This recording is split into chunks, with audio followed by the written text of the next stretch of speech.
Boa tarde, amigos. Tudo bom? Pessoal que está nos acompanhando também. Para mim é um prazer estar aqui na Defensoria Pública do Estado da Bahia.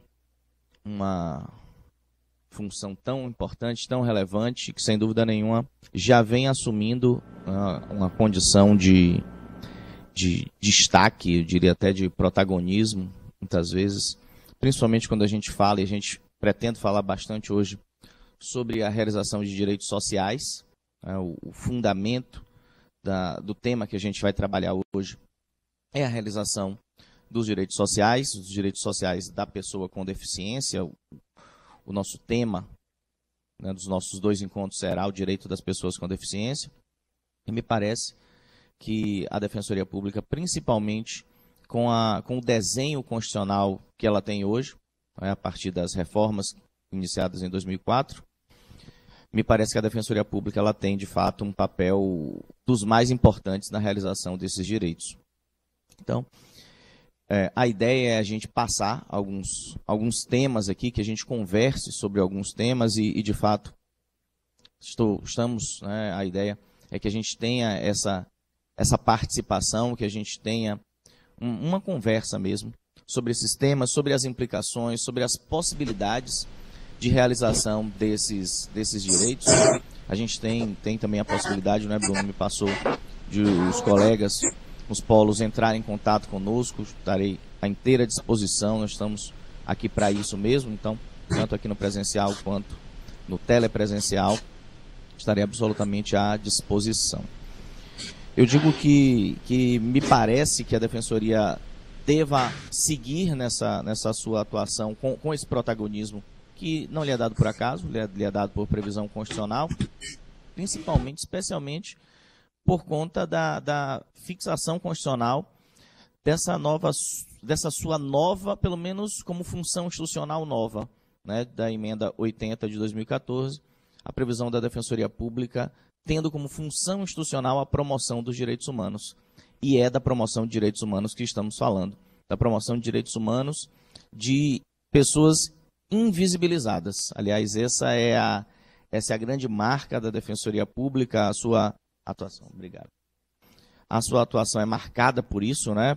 Por dar voz àqueles que normalmente não têm. Então, quando a gente trata de direito das pessoas com deficiência, é basicamente disso que a gente está falando.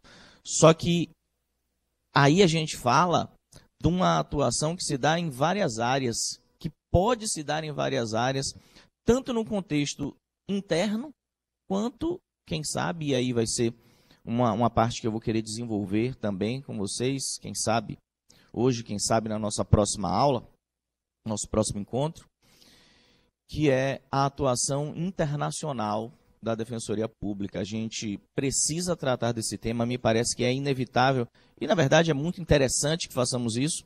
A gente precisa tratar dessas temáticas da promoção dos direitos humanos, não apenas na perspectiva do direito interno, não na perspectiva da realização sob as instituições nacionais, mas também sob a perspectiva das organizações internacionais, do direito internacional dos direitos humanos, tanto no plano global, quanto no plano, e principalmente, eu diria até, no plano regional, no âmbito da Comissão, no âmbito da Corte Interamericana de Direitos Humanos, da OEA.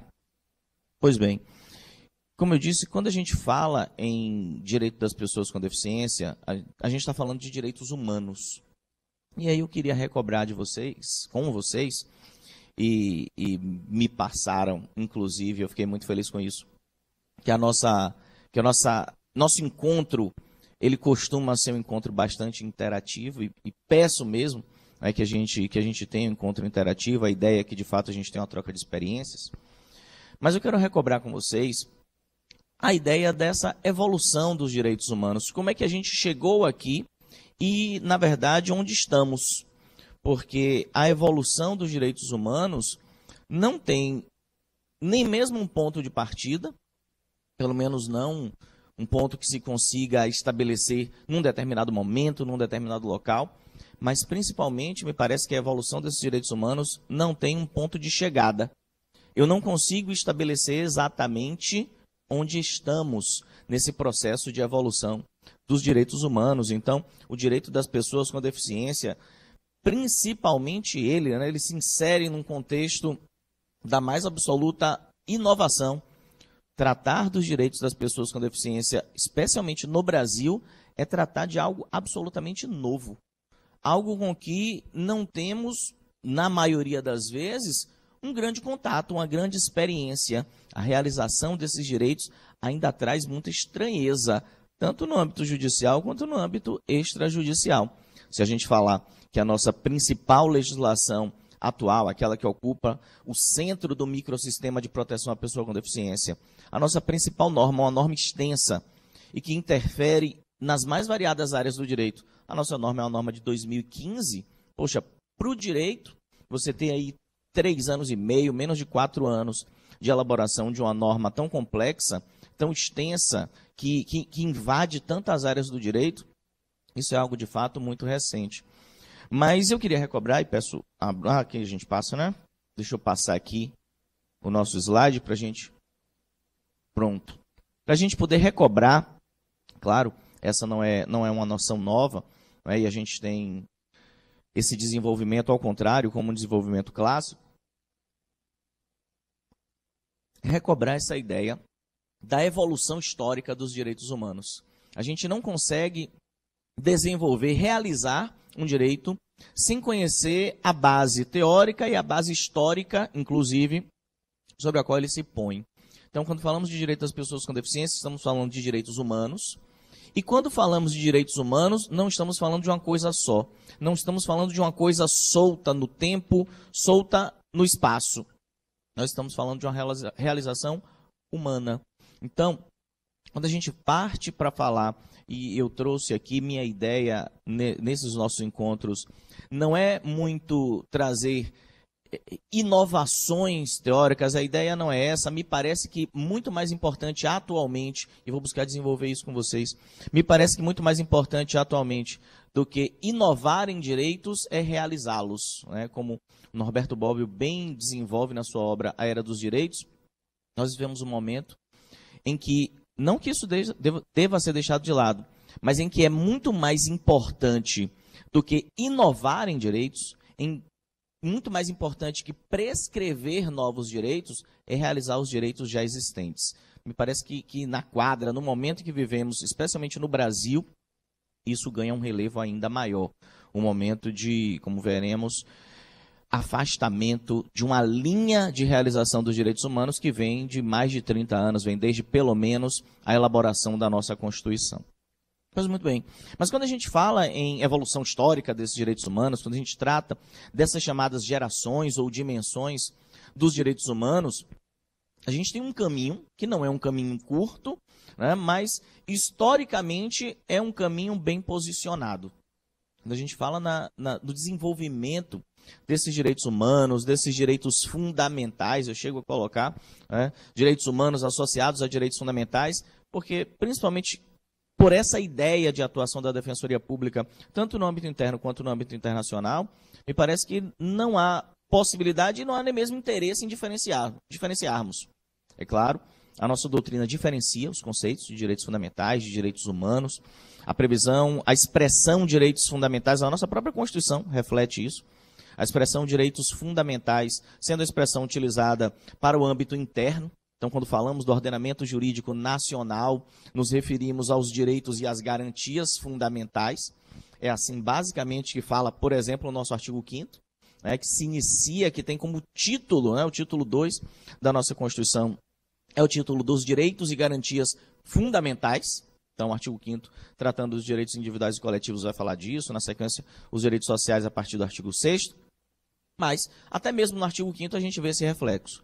Se os direitos fundamentais são direitos exercidos na órbita interna brasileira, os direitos humanos seriam, muitas vezes, esses mesmos direitos, só que realizados na órbita internacional. Então, se eu levo esses mesmos direitos, por exemplo, para um tratado internacional, aí a gente passa a falar em tratados de direitos humanos, não é?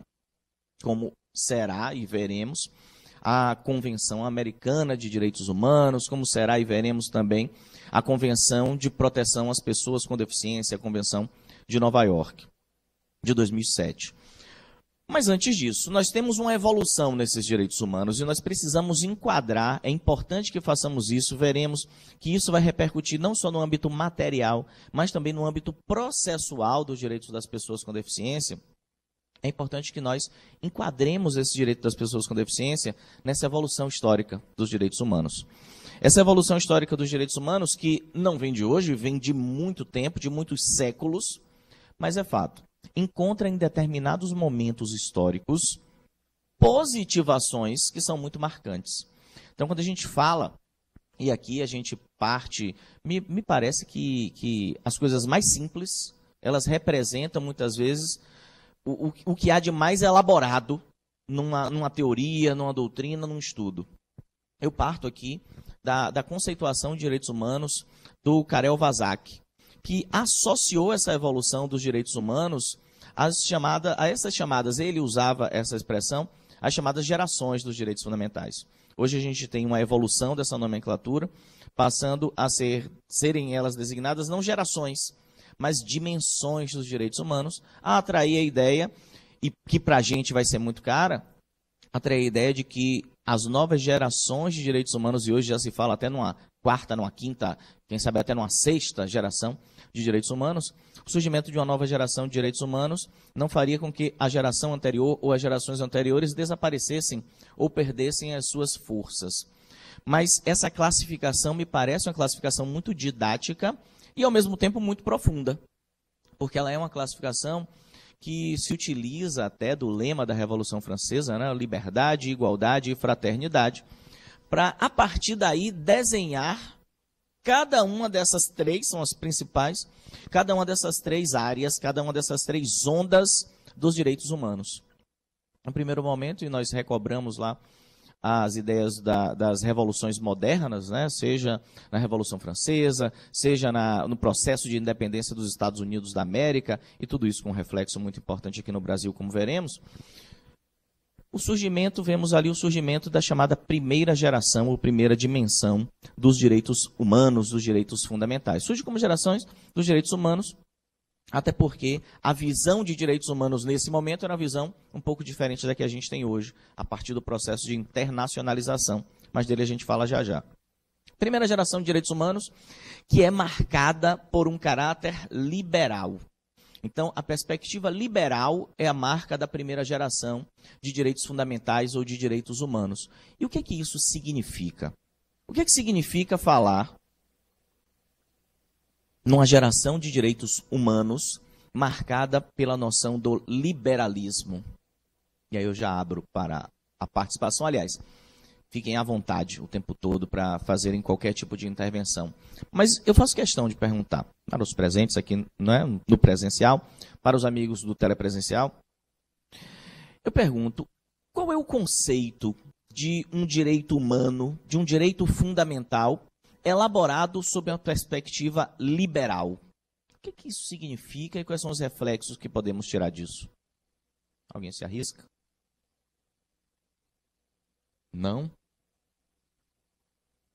Um direito humano de caráter liberal, ele traz uma noção de proteção do cidadão em face do Estado. É por isso que muitos autores tratam dessa primeira geração de direitos fundamentais como direitos a omissões estatais. Ou seja, para realizar esses seus direitos, esses cidadãos, eles não precisariam do Estado. Isso tem uma noção histórica, isso vem de uma noção histórica que é muito clara, que é muito relevante. Essa primeira geração de direitos humanos, ela vem como superação a estados totalitaristas, a estados onde o exercício do poder é marcadamente um exercício ilimitado. Se pensarmos, e como nos referimos à Revolução Francesa, se pensarmos na França do final do século XVIII, estamos falando de um Estado totalitário, de uma monarquia absolutista, de um poder que não encontra limites. Estamos falando de uma relação entre soberano e súditos. É justamente nesse momento que surge a ideia, que surge a própria expressão cidadãos. Não por acaso, a gente tem a partir dessas declarações, a Declaração de Direitos do Homem, do Cidadão, elaborada na França, na sequência, no ensejo da Revolução Francesa, traz bem essa ideia. A partir desse momento, a gente tem a formação, a conformação inicial, a conformação inaugural. É nesse momento que surgem as primeiras constituições do mundo, e uma constituição serve para fazer essa ligação entre os direitos humanos e os direitos fundamentais. Surge nesse momento uma ideia de direitos fundamentais que afasta o cidadão do Estado. Portanto, pensar em instituições estatais que realizam os direitos fundamentais não é algo muito natural nesse momento. Sob esse viés, pensar na realização de direitos fundamentais a partir do Estado, sob a intervenção de instituições estatais, não me parece a coisa mais natural do mundo. Está se buscando nesse momento, como disse, afastar o cidadão do Estado.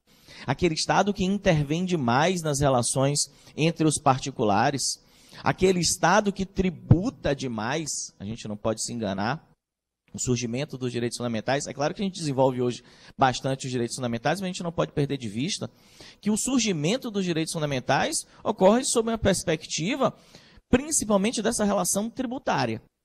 A gente que encontra hoje, né, na nossa Constituição, principalmente a partir do artigo 145, mas especialmente no artigo 150, as chamadas limitações constitucionais ao poder de tributar, é algo bem importante. Hoje, né, no momento que a gente vive no Brasil, de propostas de alteração na configuração do nosso sistema tributário, algo que vem sendo muito discutido, e eu acho que deve ser muito discutido por nós, aqui inclusive. Quando a gente pensa nesse tipo de coisa, a gente não deve perder de vista que toda essa evolução dos direitos humanos surge aí. Surge sob uma perspectiva individualista e liberal. É o cidadão que busca se proteger do Estado, porque esse Estado exerce poder de forma ilimitada. Pois bem, de uma forma absolutamente resumida, de uma forma muito sintética, essa é a ideia a partir da qual surgem as primeiras declarações de direitos humanos. Surge a referência a essa proteção do cidadão. Essa proteção, e aí é a nomenclatura que aparece hoje, principalmente na jurisprudência do Supremo Tribunal Federal. Vou querer, né, em alguns momentos aqui do nosso encontro, passear pela jurisprudência do Supremo Tribunal Federal. Nós precisamos conhecer como tem se manifestado, como tem tratado a nossa Suprema Corte desses nossos temas. A gente vai visualizar alguns aspectos bem relevantes. Me lembro, nesse momento, pelo menos, do tratamento dado pelo Supremo Tribunal Federal ao direito à educação das pessoas com deficiência no nosso estatuto, na nossa legislação que comanda o direito das pessoas com deficiência. Nós temos manifestações do Supremo Tribunal Federal bem relevantes nesse sentido, da realização do direito à educação da pessoa com deficiência. Mas esses direitos passam a ser tratados, essa evolução passa a ser tratada a partir da perspectiva das dimensões. Isso me parece relevante. Me parece relevante principalmente sob a perspectiva de que o que trataremos principalmente aqui não é de direitos fundamentais de primeira geração, não é de direitos fundamentais de primeira dimensão. A principal perspectiva de atuação da Defensoria Pública como um todo, aliás, não é a ideia de realizar direitos fundamentais de primeira geração. Esses direitos fundamentais de primeira geração, como disse, não demandam uma atuação estatal. A princípio, nós não precisaríamos de instituições estatais para realizar esses direitos. Esses direitos seriam autorrealizáveis. Só que a gente não deve se enganar. Esses direitos, chamados direitos civis e políticos, não é?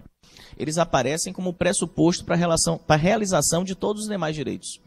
Não há como realizarmos direitos sociais, não há como realizarmos direitos difusos, né, direitos coletivos num sentido amplo, sem que tenhamos bem postas as bases dos direitos civis e políticos. E falo isso com cuidado especial, com carinho especial, nesse momento que vivemos, né, em que falar em realização de direitos, principalmente de direitos políticos, às vezes parece uma atitude revolucionária. Falar que o cidadão ele precisa ter assegurado o seu direito à participação política, às vezes fica parecendo, sabe, uma ingerência excessiva. Me ocorre aqui as manifestações que tivemos ontem, né, do ministro, aliás, me atualizem aí se ainda é ministro, né, do ministro da Educação. A gente tem, né, hoje em dia a gente tem que ir acompanhando, não dia a dia, mas hora a hora, essas coisas, né? A gente não sabe, né? Apesar de serem cargos de livre nomeação e livre exoneração, em alguns momentos essa liberdade toma áreas dramáticos, né? Da noite para o dia, de uma hora para outra, essas alterações, não só no comando principal, mas nos escalões que se afiguram logo abaixo. Mas as manifestações, até a forma de se portar, a forma de atuar do ministro da Educação, que esteve ontem na Câmara dos Deputados para prestar esclarecimentos, para dialogar com o Congresso Nacional, me parece uma forma de atuação que demanda de todos nós, e dessa importante função essencial de justiça que é a Defensoria Pública, um olhar atento. Um ministro da Educação que se esquiva de responder uma série de questionamentos, né, que em vários momentos indica que os deputados e senadores, inclusive, que eles devam procurar as informações, que eles busquem seus assessores. Olha a que ponto chegamos. Um ministro da Educação que diz, olha, eu vim aqui prestar esclarecimentos ao parlamento, e a gente não deve esquecer que, e aí estamos na primeira geração de direitos fundamentais, que a atuação do parlamento é institucionalmente uma função de fiscalização da atuação do Poder Executivo. Então, quando o deputado federal faz um questionamento a um membro, né, um assessor direto do presidente da República, o que ele está fazendo ali não é por curiosidade, não. O que ele está buscando ali não é se intrometer nas coisas que são atinentes ao Ministério da Educação, como foi o caso de ontem. Mas porque ontem a gente teve não só essa, mas também a participação, agora no Senado, do ministro da Economia.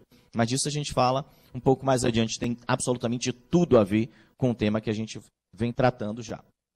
Pois bem, não estão ali os parlamentares buscando interferir no Ministério da Educação, não. Ao contrário, estão buscando cumprir uma função que lhe é dada, aliás, como função típica pela Constituição. Fiscalizar a atuação, especialmente a atuação do Poder Executivo, é função institucional do Congresso Nacional, é função institucional do Poder Legislativo.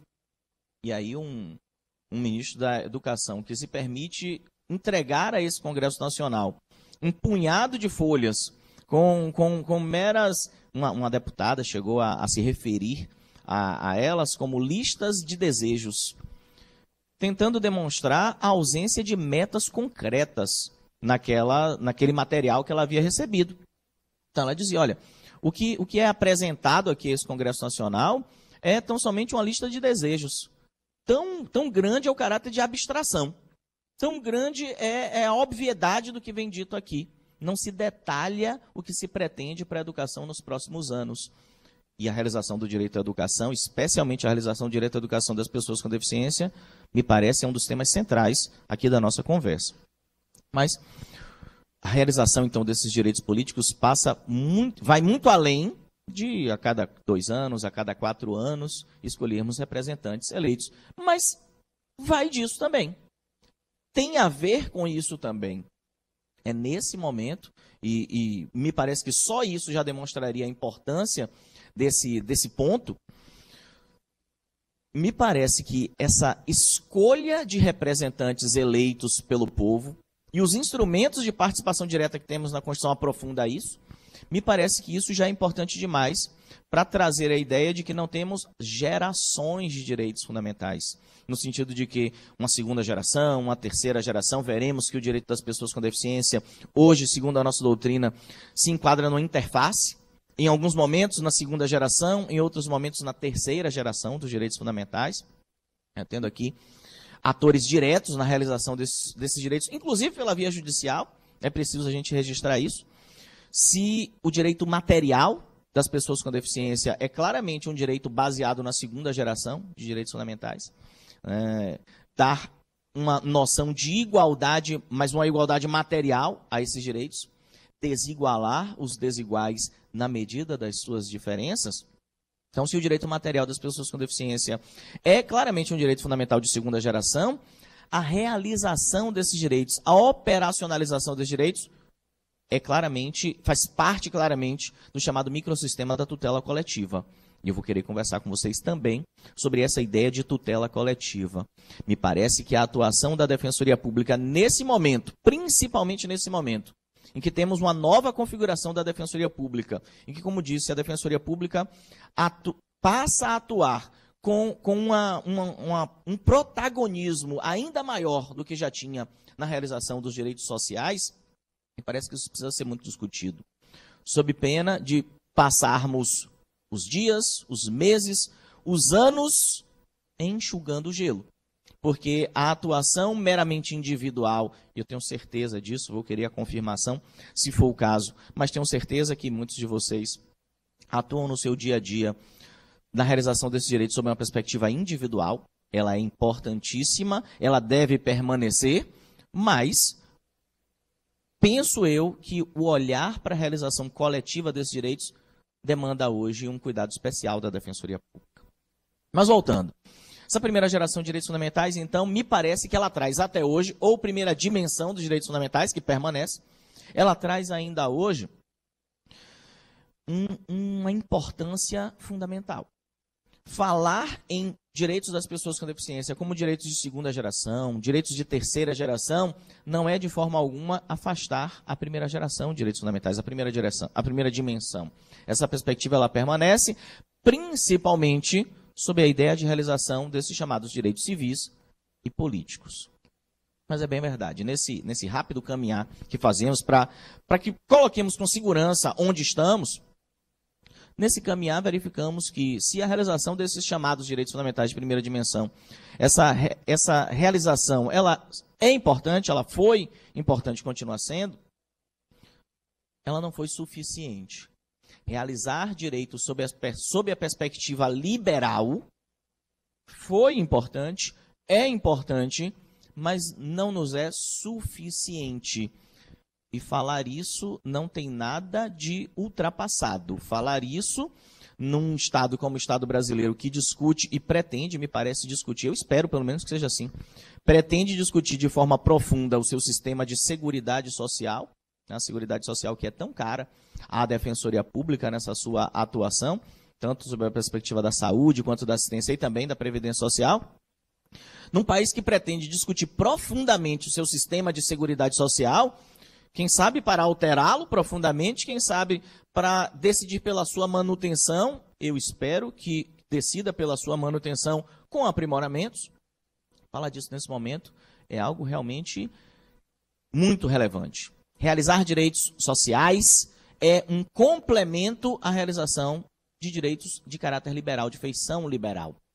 A relação, por exemplo, e gosto de usar esse exemplo, principalmente porque historicamente é ele o que mais marca. Não que seja ele único, não que seja ele mais importante que os outros, mas é fato. Historicamente, a relação entre capital e trabalho é a relação que faz surgir essa chamada segunda dimensão, esse segundo olhar sobre os direitos humanos, sobre os direitos fundamentais. É na relação entre capital e trabalho, formalmente, uma relação contratual, não é? A relação de trabalho, no mais das vezes, é uma relação absolutamente privada. É uma relação que diríamos entre iguais. E eu tenho um carinho muito grande, eu dou um relevo muito grande a essa noção de igualdade. Sermos todos iguais perante a lei, assim que começa o artigo 5º da nossa Constituição, né? Sermos todos iguais perante a lei é algo que me soa muito importante.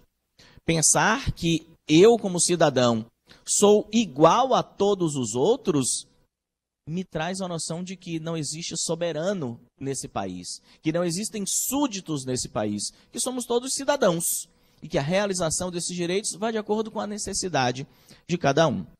Mas essa relação, portanto, entre o capital e o trabalho, essa relação, se formalmente é uma relação entre iguais, na prática não é. E aqui eu entro num conceito, que é um conceito que vai marcar... Ah, maravilha. Repito, sim, claro. Quando a gente fala de direitos... Obrigado pela participação. Como é seu nome? Isabela. Vamos lá, Isabela. Quando a gente se refere à passagem, e esse é um recorte retrospectivo, né? A gente não consegue, quando estamos inseridos no momento, a gente não consegue visualizar exatamente o que é aquele momento. Mas numa perspectiva retrospectiva, né?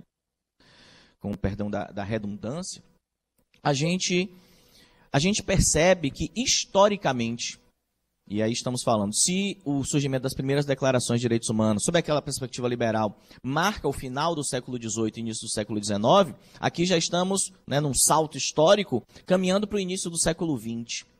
No início do século XX, passa-se a perceber de uma forma muito mais concreta que essa relação entre empregado e empregador, ou seja, essa relação entre capital e trabalho, que formalmente sempre foi posta como uma relação entre iguais, né? E até hoje falamos em contrato de trabalho. Quando um cidadão decide que vai prestar serviços a outro, ou quando um cidadão decide escolher alguém, porque na prática é isso que acaba acontecendo, quando o cidadão decide escolher que alguém lhe prestará serviços, por exemplo, como seu empregado, o que se costuma celebrar um contrato de trabalho. Ou você tem um contrato formal de trabalho, ou aquilo passa a figurar na chamada carteira de trabalho. Então, quando a gente olha aquela carteira de trabalho, o que é que nós temos formalmente ali? Nós temos uma celebração de um contrato. Nós temos um ajuste de vontades entre pessoas livres e iguais. Olha que maravilha, né? Então, formalmente, conceitualmente, essa relação deveria ser uma relação de perfeita igualdade. Então, eu, Roberto, que tenho a minha força de trabalho como principal ativo, eu cedo essa minha força de trabalho para você, Isabela, que tem um meio de produção. Então, a partir desse nosso ajuste de vontades, eu cedo a você a minha força de trabalho e você me remunera. Olha que relação maravilhosa, né? Que coisa bacana, essa relação entre iguais. Se fosse assim, seria ideal, né? Ou se pelo menos sempre fosse assim, seria lindo, seria perfeito. Mas será que isso realmente é assim? Será que isso realmente se apresentou assim? Me parece que não. Me parece que essa perspectiva, ela é uma perspectiva que é apenas formal. Ela se apresenta tão somente no mundo ideal. E estamos falando aqui num período em que a industrialização, principalmente da Europa continental, a industrialização estava a todo vapor, inclusive literalmente. Para a Europa continental, para a gente contextualizar, e me parece que isso é muito importante, para a Europa continental, a gente está falando de início do século XX. Para o Brasil, a gente está falando de início do século XXI. A gente está falando de algo que a gente vive hoje. Essa relação entre capital e trabalho, em que o tomador de serviços se depara com um exército de reserva absolutamente desqualificado. E desqualificado eu falo de uma educação formal, de educação informal, de um mercado de trabalho que tem na sua grande massa pessoas que não têm uma qualificação profissional que lhe permita escolher postos de trabalho. Ou não é essa a realidade dos nossos assistidos aqui da Defensoria Pública? Em sua maioria, são pessoas que, estando na sua plena capacidade laboral, não podem se dar ao luxo de escolher prestar o serviço a esse tomador ou aquele. Não podem se dar ao luxo sequer de escolher a forma de prestação desse serviço. Falar disso num país em que a pejotização tem se tornado uma constante, não é? Aliás, o empresariado tem sofrido demais, não é? Tem sido sufocado, pelo menos esse é um discurso de parte desse empresariado. Se o empresariado é sufocado, se o empresariado não consegue desenvolver a sua atividade, eu não duvido que isso em alguns momentos seja real, não. Para o trabalhador, essa é a única realidade. Para o trabalhador assalariado no Brasil, e falar em trabalhador assalariado, pensar num contrato formal de trabalho, já me parece até, né, num país que tem 12 milhões de desempregados, me parece, poxa, não uma exclusão, mas uma inclusão. E falaremos o tempo todo de inclusão aqui no nosso encontro. Então, essa ideia aqui seria uma ideia formalmente muito interessante, se apresenta na prática como uma ideia de absoluta exploração do trabalho pelo capital, da força de trabalho pelos detentores dos meios de produção. E repito, se na Europa continental estamos falando de início do século XX, se nos referimos, olha que interessante, quando a gente, e todo livro, né, toda a doutrina que trata de direitos sociais, quando se refere ao surgimento desses direitos sociais, vai buscar lá na Europa continental, especialmente na Alemanha, um grande fundamento para isso. Fala-se da Constituição de 1919 da Alemanha, da Constituição de Weimar, como uma grande representação disso, uma Constituição, e é verdade isso, uma Constituição que busca trazer uma noção de igualdade material, que permite tratamentos diferenciados para que os cidadãos, na prática, ocupem relações mais parecidas, posicionamentos mais parecidos na sociedade. Ora, precisamos fazer uma leitura adequada à realidade brasileira desse tipo de situação. Se na Europa continental, se na Alemanha especificamente, isso é coisa do início do século XX, no Brasil não há coisa mais atual. Não há configuração social mais atual do que essa. Precisar diferenciar as pessoas, e aqui estamos falando de ações afirmativas, e falar de atuação da Defensoria Pública na realização de ações afirmativas é chover no molhado, é falar do dia a dia da atuação de um defensor público. Isso é coisa atual, isso é coisa, sabe, de 2019, não é de 2018, não, é coisa de 2019. É a coisa mais atual, que me parece, na atuação da Defensoria Pública. Então, a segunda geração de direitos fundamentais, ela é isso. Em resumo, ela é isso. É uma transformação de uma perspectiva liberal, puramente liberal dos direitos humanos, para uma perspectiva social. E aí, se falávamos na primeira geração de um constitucionalismo liberal, de um constitucionalismo moderno, passamos a falar de um constitucionalismo social. Se falávamos na primeira dimensão de direitos exercidos contra o Estado, falamos agora de direitos exercidos por meio do Estado. O Estado agora, e me parece que é importante repisar essa ideia, agora, na perspectiva teórica, início do século XX, para o Brasil, é agora mesmo, eu estou falando de hoje mesmo. A perspectiva agora não é de realizar direitos contra o Estado. Não é mais afastar o cidadão dos Estados, porque esse Estado intervém demais, porque esse Estado tributa demais. É ao contrário disso. Fazer com que direitos sejam exercidos por meio da atuação estatal. Então passa a ter o Estado, além da obrigação de respeitar direitos civis e políticos, de respeitar e fazer respeitar direitos civis e políticos, passa o Estado a ter uma preocupação adicional. Passa o Estado a ter a responsabilidade de, por meio de ações, por meio de implementação desses direitos, realizar os chamados direitos sociais, econômicos e culturais. E o direito das pessoas com deficiência, no seu aspecto material, ele se insere aí. Por isso é tão importante fazer esse recorte, que às vezes parece um mero recorte evolutivo, um mero recorte histórico, mas não é. O fundamento de toda a ação, e eu digo ação judicial, ação extrajudicial, de toda medida de promoção dos direitos humanos das pessoas com deficiência por meio da Defensoria Pública do Estado da Bahia, me parece que deve partir dessa ideia. Da ideia de que direitos sociais, direitos econômicos, direitos culturais, são direitos que não podem ser exercidos sem uma marcante atuação do Estado. Uma atuação estatal que se dá, e é verdade, se dá muitas vezes pela implementação de políticas públicas por meio do Poder Executivo. Cabe, sem dúvida nenhuma, ao Poder Executivo implementar esses tais direitos sociais. É claro, é o Poder Executivo que está com o cheque na mão, né? É o Poder Executivo que tem o dinheiro, a principal parcela desse dinheiro, é o Poder Executivo que tem nas mãos para implementar, para adotar as políticas públicas que entender necessárias e suficientes, claro, dentro do limite que a nossa doutrina costuma denominar como reserva do possível, né? Mas também aqui falar em reserva do possível na Alemanha me parece algo muito tranquilo, né? Num local onde os direitos básicos do cidadão, inclusive os sociais, já estão praticamente todos realizados, falar em reserva do possível realmente. Na Alemanha é muito tranquilo. Falar em reserva do possível num país onde metade da população não tem acesso a esgotamento sanitário é diferente. Eu olho com outro olhar, né, para a realização desses direitos sociais, para esse limite à realização dos direitos sociais, chamado de reserva do possível, no Brasil. Não tem como tratar, e não se enganem. Muitos dos nossos doutrinadores, e isso acaba refletido nas manifestações do Ministério Público, nas manifestações do Poder Judiciário, nas procuradorias nem se fale, né? Nas procuradorias é a base da fundamentação, quando as procuradorias pretendem se opor à realização dos direitos sociais.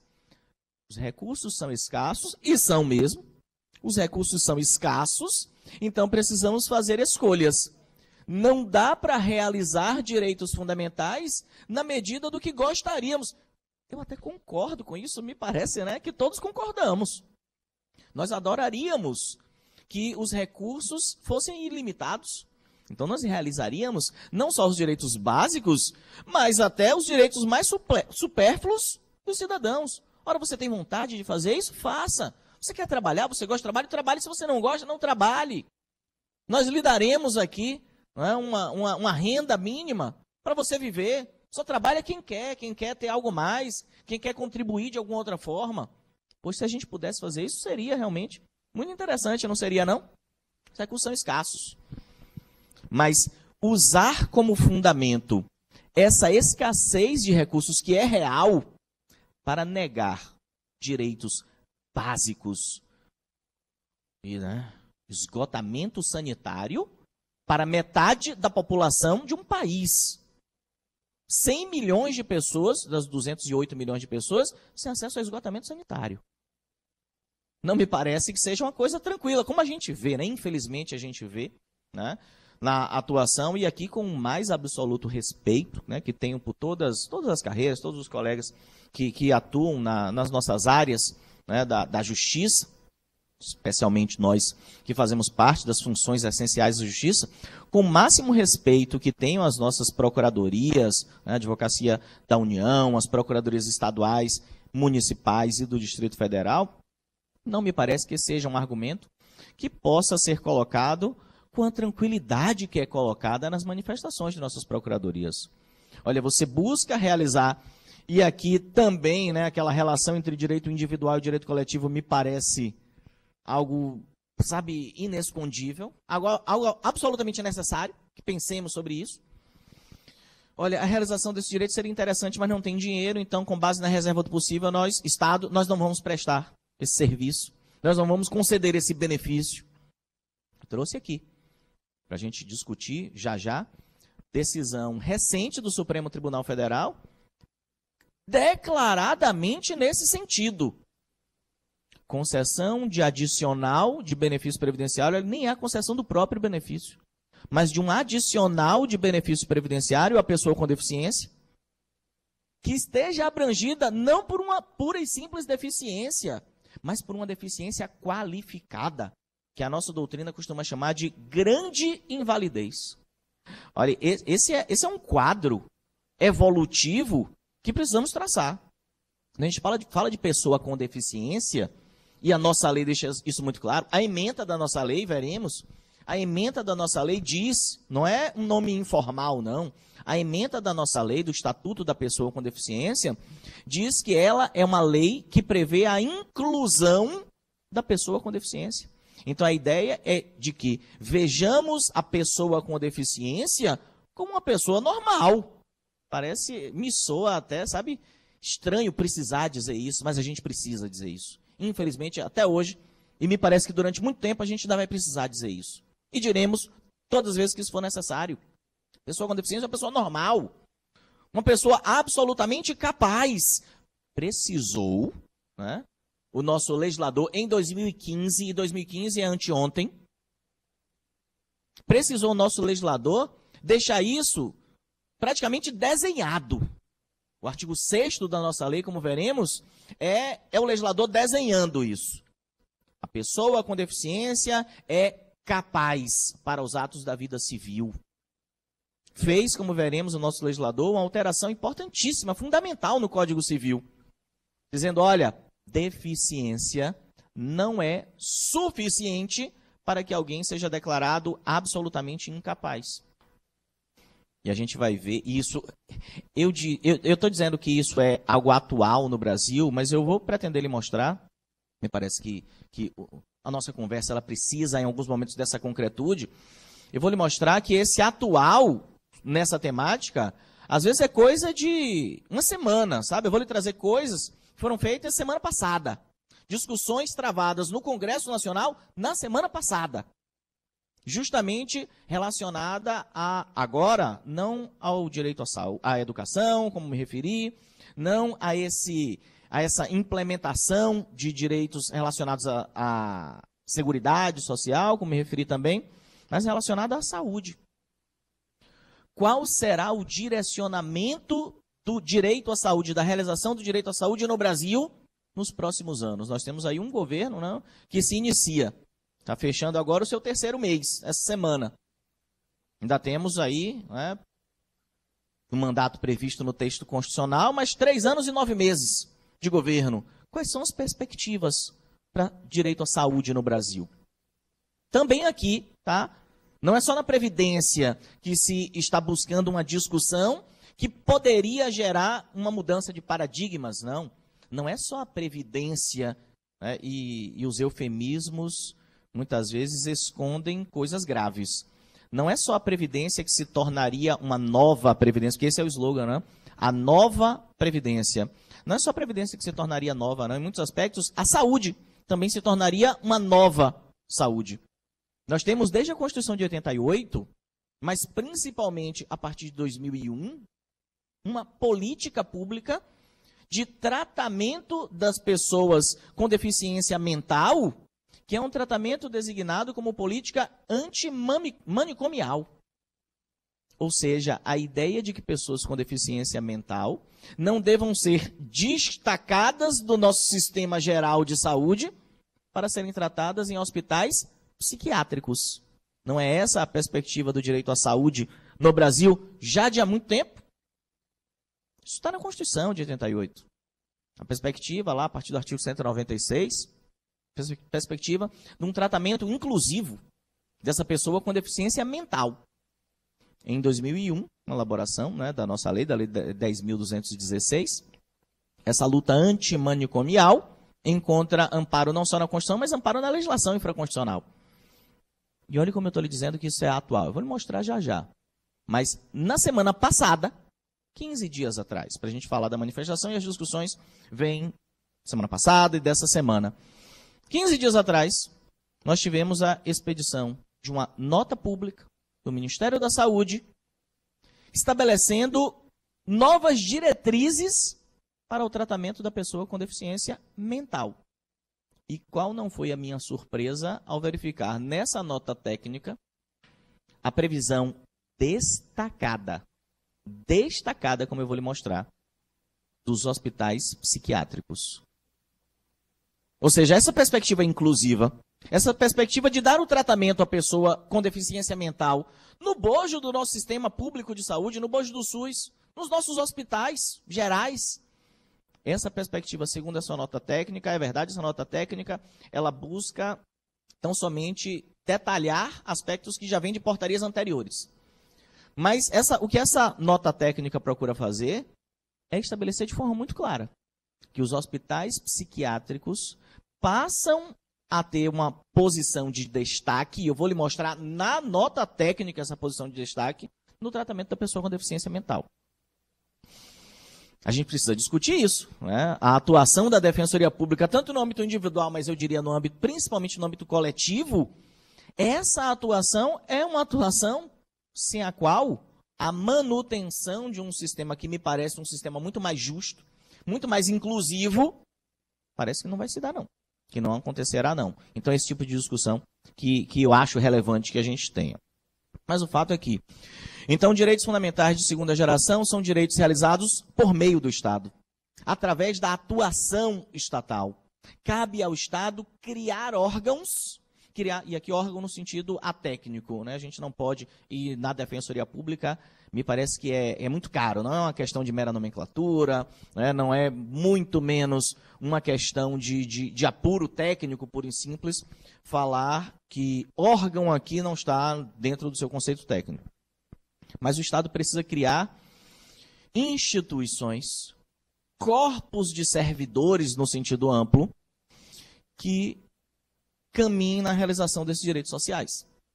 Por exemplo, criou a Constituição de 88, eu digo criou porque deu uma configuração que não existia antes, criou uma nova configuração para o Ministério Público. E nós vemos aí, né, nos últimos anos, se desenvolver fantástico do Ministério Público nos últimos 30 anos. Desde a elaboração da nossa Constituição de 88, o Ministério Público ele ganha um relevo até os dias atuais, Espero que mantenha esse relevo, que se desenvolva cada vez mais o Ministério Público, especialmente na realização desses direitos sociais. A atuação, né, a defesa dos interesses das minorias, e minoria a gente sabe não é minoria matemática, mas minoria jurídica. A defesa dos interesses dos idosos, das crianças, dos adolescentes, das pessoas com deficiência, dos índios, das mulheres. A defesa dos interesses dessas minorias passou, a partir de 1988, e continua passando hoje, pela importantíssima atuação do Ministério Público. Então, o Ministério Público, que antes de 1988 era uma instituição, era órgão do Poder Executivo, né? Tinha uma relação de hierarquia com o Poder Executivo, e com um Poder Executivo que traz determinações no nível que encontramos hoje, e eu estou me referindo especialmente à dita recomendação, me soa muito mais... Quando nós temos uma relação de hierarquia, uma recomendação me soa muito mais como determinação do que como qualquer tipo de recomendação mesmo. Como nós temos determinação para que os militares comemorem... eu vou usar a expressão que é usada, tá? Que foi usada pelo presidente da República. Uma determinação para que os militares comemorem a Revolução de 1964, eu vejo com um cuidado especial a atuação de instituições que não guardam, ou pelo menos não guardam mais, com o Poder Executivo, uma relação de subordinação. Então, quando eu penso no Ministério Público desde 88, como uma função essencial à justiça, independente e autônoma, sem uma relação de subordinação, sem uma relação de hierarquia com o Poder Executivo, eu penso numa instituição de atuação absolutamente fundamental para a realização desses direitos das minorias. É verdade.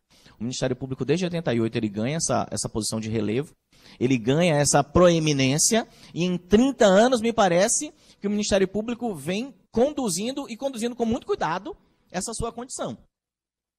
Às vezes, cuidado até demais, né?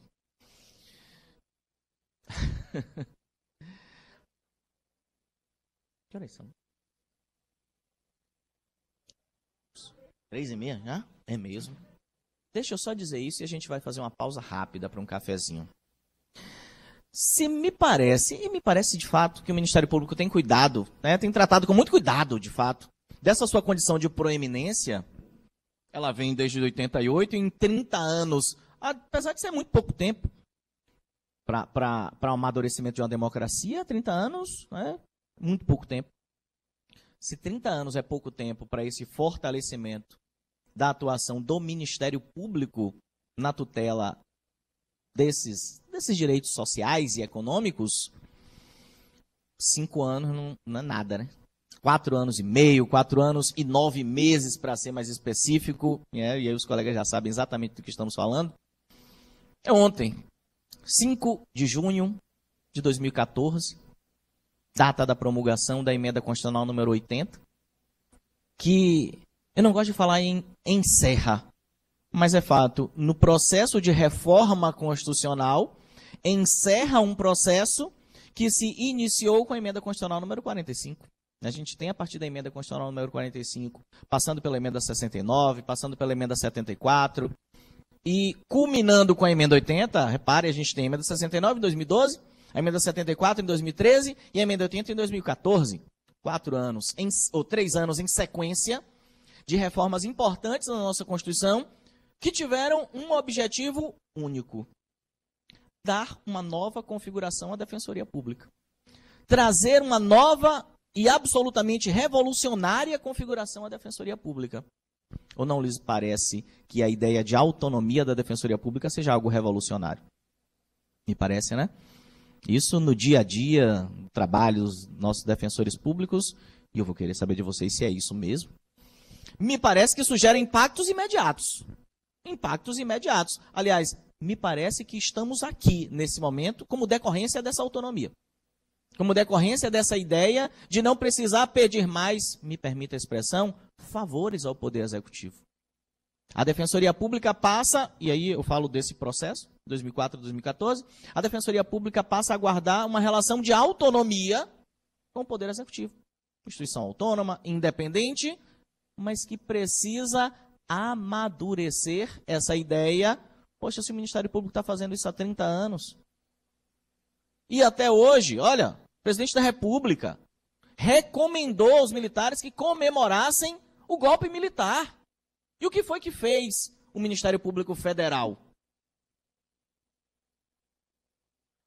Eu quero falar só. O que você acha que eu vou perder essa oportunidade? Eu tomo muito cuidado, porque, né, acaba acontecendo isso muito mais de lá para cá do que de cá para lá. Acaba acontecendo, né? Claro, todo espaço de poder é um espaço disputado. Eu tomo muito cuidado com isso, para não acirrar esse tipo de disputa.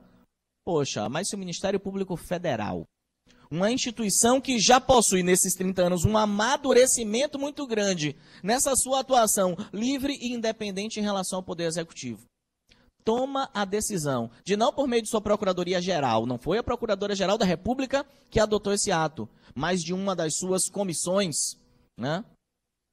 Toma a liberdade, se permite editar uma recomendação. Pois a recomendação do presidente da República para os militares é uma recomendação que guarda uma relação de hierarquia. Me soa como determinação. Recomendação do MPF para os militares, aí é recomendação mesmo. Aí é o que o MPF pensa. Foi exatamente isso que o MPF fez. Recomendou aos militares que não fizessem comemoração alguma a um período ditatorial que passou durante quase uma década por um processo que resultou na redemocratização do país e na elaboração de uma nova Constituição. Ou a gente se desgarra dessa Constituição, e me parece que isso seria uma tragédia, que precisamos agora, ao contrário de nos afastarmos da Constituição, é realizá-la, ou a gente se afasta da Constituição, ou a gente respeita a Constituição. E comemorar golpe militar não me parece respeitar em nada a Constituição. Pois é, minha colega disse, e aí eu vou finalizar essa nossa parte, a gente parar para o cafezinho. Se o MPF editou uma recomendação aos militares, né, que não se manifestassem nesse sentido, a Defensoria Pública, aí nesse caso foi a Defensoria Pública da União, né? A Defensoria Pública da União fez muito mais do que isso. Olha a atuação coletiva da Defensoria Pública aí. É claro que os casos individuais precisam de sua atuação. É claro que o seu dia a dia vai ser marcado pela defesa, pela tutela de direitos individuais. Mas vem a Defensoria Pública da União e propõe uma ação civil pública, pretendendo uma determinação judicial. Me parece que não há nada mais óbvio na Constituição. Uma determinação judicial no sentido de proibir, não recomendar, mas de proibir a realização de comemorações no próximo domingo, no dia 31 de março. Então veja aí, e o meu cuidado é só de não acirrar disputas. Eu não estou dizendo que a DPU seja melhor que o MPF, não. Aliás, ao contrário disso. Eu adoraria que essa ACP tivesse sido proposta pela DPU e pelo MPF. Adoraria estar dizendo isso aqui. Adoraria falar isso. Infelizmente não posso. Mas eu gosto de olhar as coisas pelo lado positivo.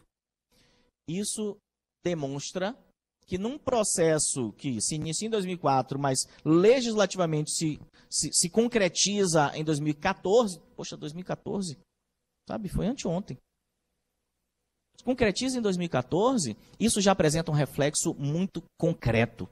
Se não tivesse feito mais nada, a Defensoria, e já fez muito mais do que isso, mas se não tivesse feito nada, a Defensoria Pública da União já teria demonstrado a importância de sua autonomia, de sua independência, só por essa medida. Eu não preciso de mais nada para falar da importância da autonomia, da independência das defensorias públicas em relação ao Poder Executivo, do que esse exemplo que nós temos durante essa semana. Tomara que gere frutos muito positivos. Tá?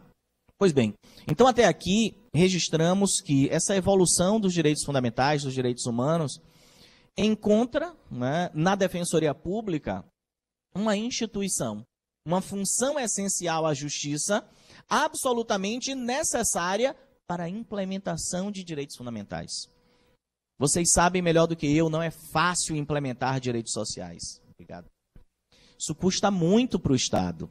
E quem está com a caneta na mão, quem está com o cheque na mão, quer escolher onde vai gastar os recursos públicos. Nós tivemos na semana passada aí, essa semana, não foi semana passada não, essa semana, a aprovação na Câmara dos Deputados de uma proposta de emenda à Constituição que estabelece restrições a essa liberdade do Poder Executivo de onde aplicar as receitas orçamentárias. E o Poder Executivo está, sabe, às voltas com isso, preocupadíssimo com isso. De que valeria economizar R$1 trilhão? A expressão é forte, né? Não é nem milhão, nem bilhão. Economizar R$1 trilhão para ter que aplicar isso onde a Constituição manda, parece que não tá valendo a pena, né? Porque é isso. A emenda do orçamento impositivo nada mais é do que dizer, olha Congresso Nacional, olha Poder Executivo. A Constituição diz que determinados recursos devem ser aplicados aqui, ó. E aqui é basicamente saúde e educação. Por favor, aplique aqui. Direcione para determinadas áreas, em especial as áreas sociais, a maior parte dos recursos públicos. Direito social custa e custa muito. Seguridade social, a Seguridade Social, só ela. Saúde, assistência e previdência, só ela leva 30% do nosso orçamento. É muita coisa. É muita coisa, é R$1 trilhão por ano. É muito caro. Vale a pena? Perguntar se vale a pena implementar a Seguridade Social para defensor público, fácil, né? Claro, me parece que vale muito a pena. Me parece que esse é o direcionamento dado pela Constituição.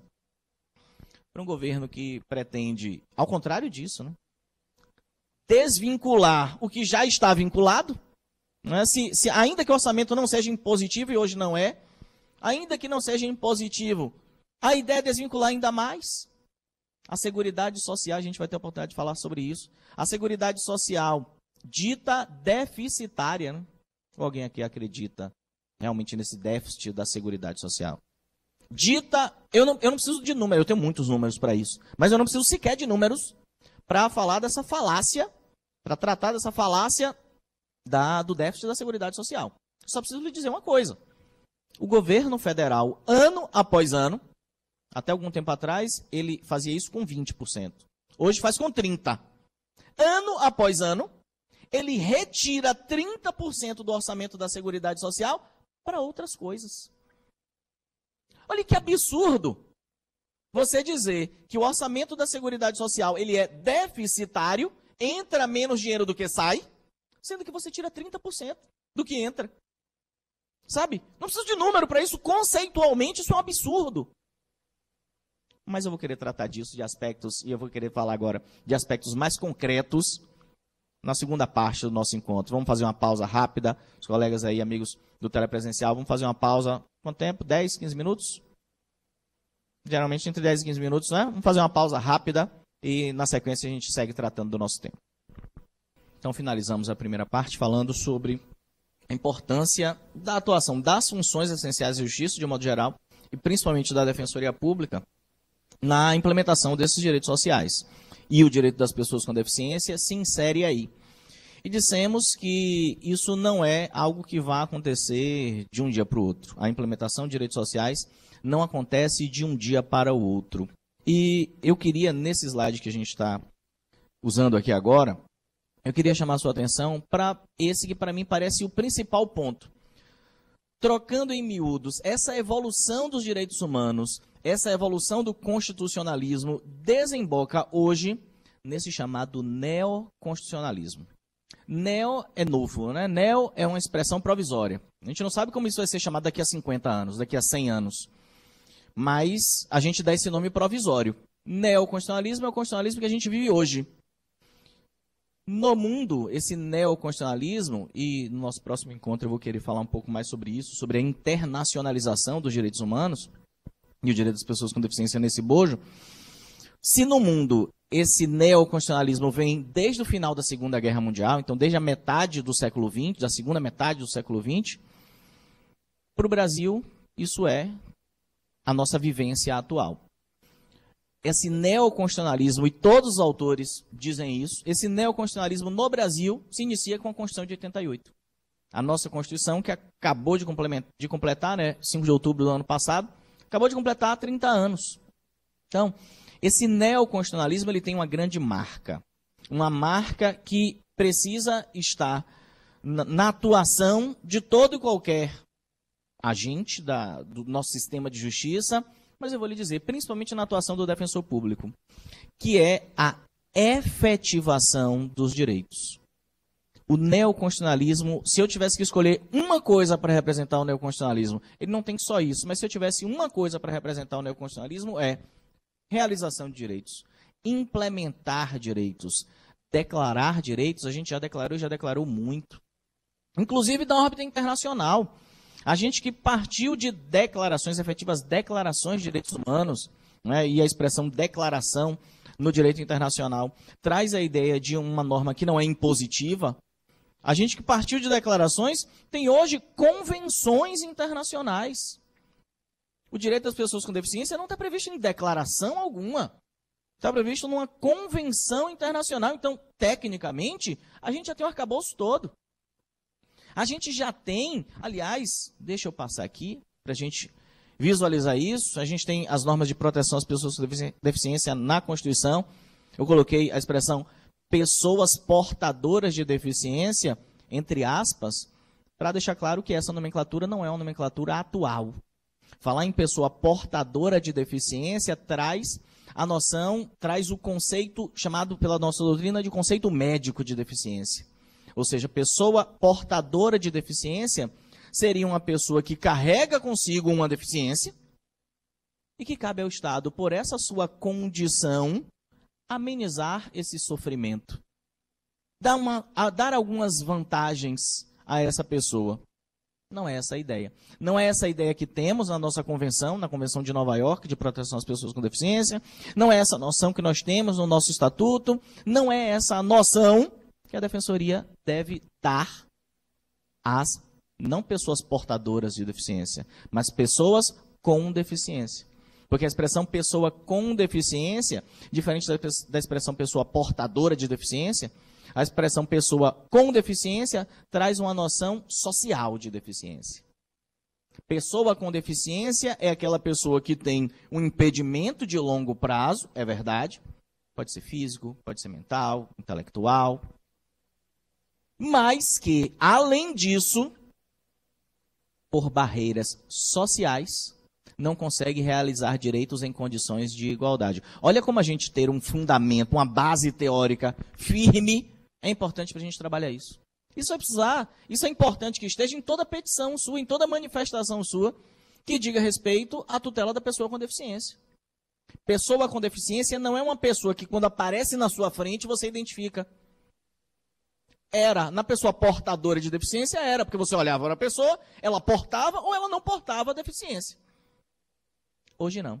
Pessoa com deficiência é aquela pessoa que tem um impedimento de longo prazo, repito, e que, além disso, por barreiras sociais, então a responsabilidade é da sociedade também. Se ela é pessoa com deficiência, é porque nós não conseguimos, ou pelo menos ainda não conseguimos, lhe atribuir condição de igualdade. Então, essa pessoa que tem um impedimento de longo prazo, esse é o conceito social de deficiência. É a pessoa que tem um impedimento de longo prazo, físico, né, mental, e aí abarca, né, o impedimento intelectual. Impedimento de longo prazo, mas que por barreiras sociais não pode exercer direitos em condições de igualdade. Isso é o conceito social de pessoa com deficiência. Pois bem, isso está previsto onde? Eu vou passar aqui alguns slides, eu trouxe as previsões constitucionais, esse material vai ficar disponível para vocês. Algumas previsões constitucionais, a nossa Constituição fala do direito das pessoas com deficiência nas mais variadas áreas, então a gente passa por saúde, por previdência social, por assistência social, por educação, a gente passa por uma série de direitos previstos no nosso texto constitucional. Se isso não fosse o bastante, e aí eu queria chamar a sua atenção para esse aspecto aqui, se isso não fosse o bastante, nós participamos, o Brasil é signatário da Convenção de Nova York de Proteção às Pessoas com Deficiência, não da Declaração de Nova York de Proteção às Pessoas com Deficiência. Os colegas aqui, a gente conversava no intervalo, os colegas com atuação criminal têm, em alguns momentos, na barreira da declaração, de ser uma declaração, a implementação da de convenções internacionais. A Declaração Universal dos Direitos Humanos. A base dos direitos no plano global de proteção dos direitos humanos é uma declaração. Tanto que a gente precisou de protocolos adicionais, os protocolos de 66, para dar uma conceituação jurídica impositiva a essas declarações que vieram com o surgimento lá da ONU, no final da Segunda Guerra Mundial. A própria declaração, a própria Convenção Americana de Direitos Humanos, o Pacto de São José da Costa Rica. E aí é dia a dia da Defensoria Pública, né? Como andam as nossas audiências de custódia? A todo vapor, né? A todo vapor. Fruto de onde? Só existe por conta da Defensoria Pública. Não adianta tributar o CNJ, não, né? Porque se não fosse com o empurrão da Defensoria Pública, e é empurrão mesmo, não, isso não ia nem passar pela cabeça do CNJ. Tanto que nunca passou. Tanto que nunca passou. A Convenção Americana, a gente discutia aqui antes do intervalo sobre a autonomia da Defensoria Pública. Poxa, já temos quase 5 anos da emenda 80, né? Gente, a gente tem meio século da Convenção Americana de Direitos Humanos, ela é de 69. Ratificada pelo Brasil em 92. Sabe? E a gente se submete porque quis, porque escolheu, a gente, o Brasil, eu digo. A gente se submete porque quis, inclusive, a jurisdição da Corte Interamericana de Justiça. Tanto que de vez em quando a gente é condenado, inclusive, né, pela Corte Interamericana de Justiça, o órgão de caráter jurisdicional do sistema da OEA, sistema regional. Mas isso eu vou querer falar mais no nosso próximo encontro desse sistema internacional e de como a Defensoria Pública pode atuar nesse sentido. Se os nossos sistemas internos se apresentam em alguns momentos ineficientes, infelizmente falar isso na Bahia é falar de uma realidade, né? Por que não recorrer a organismos internacionais, a esfera internacional, que tem dado ao longo dos últimos anos, ao longo da última década pelo menos, frutos fantásticos na proteção das pessoas com deficiência. O caso Ximenes Lopes, que gerou toda a política antimanicomial. Olha, isso não é coincidência. O Brasil foi condenado pela Corte Interamericana de Justiça pelo fato, né, ocorrido em 1999 com ele. Em 2001, a gente tem a legislação. A legislação antimanicomial. Essa que estão querendo desfazer aí agora. Ela é de 2001. Ela é reflexo direto do processamento e da condenação do Brasil na Corte Interamericana de Justiça. Direto. Por que não recorrer a esses instrumentos? Mas isso a gente vai falar mais adiante. Por enquanto, eu quero trazer o reflexo dessa legislação internacional para a nossa órbita interna. Porque o direito das pessoas com deficiência, no Brasil, ele é todo baseado em uma convenção internacional. A Convenção de Nova York de Proteção às Pessoas com Deficiência. Nesse slide a gente fala sobre posição hierárquica dos tratados internacionais, mas eu já quero aproveitar, né, aqui estão os dispositivos constitucionais, artigo 5º, parágrafo 2º e 3º, esse parágrafo 3º criado pela emenda 45, né, trazendo a possibilidade, isso a gente tinha uma discussão muito grande no Supremo Tribunal Federal, o Supremo, me parece, na origem, teve uma posição absolutamente equivocada, de atribuir a todos os tratados internacionais o status legal. Então, todo tratado internacional, fosse ele sobre direitos humanos ou não, ele teria força de lei. Me parece absolutamente equivocado. Aliás, voltando aqui, me parece contrariar a própria dicção do parágrafo 2º do artigo 5º, né? Que diz que os direitos e garantias expressos nessa Constituição não excluem outros decorrentes do regime dos princípios por ela adotado. E a parte final, cuidado, a Constituição foi em cima, né? Ou dos tratados internacionais em que a República Federativa do Brasil seja parte. Ou seja, os direitos humanos previstos em tratados internacionais ingressam na nossa ordem jurídica como direitos fundamentais. E direitos fundamentais estão onde? Estão na Constituição. Então, para mim, já bastava o parágrafo 2º.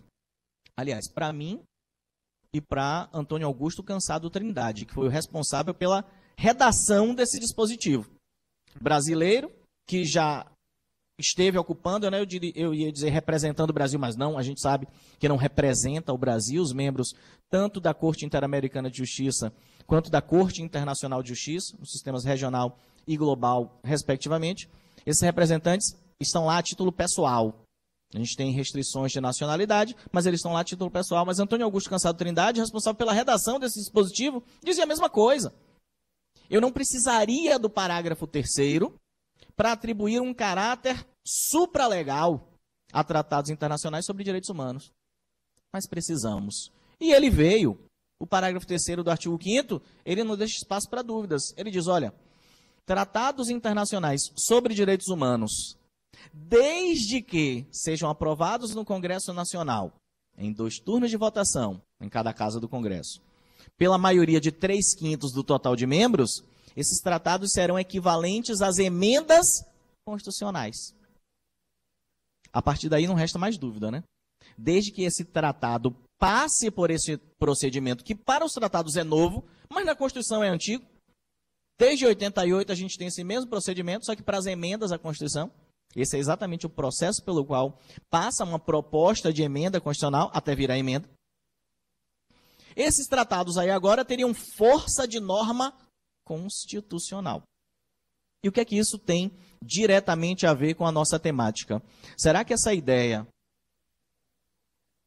de convenções internacionais, portanto, repito, criadas de forma impositiva, não estamos falando de meras declarações de direitos, convenções internacionais terem status de norma constitucional, o que é que isso tem a ver com a nossa matéria? O que é que isso tem a ver com o direito das pessoas com deficiência?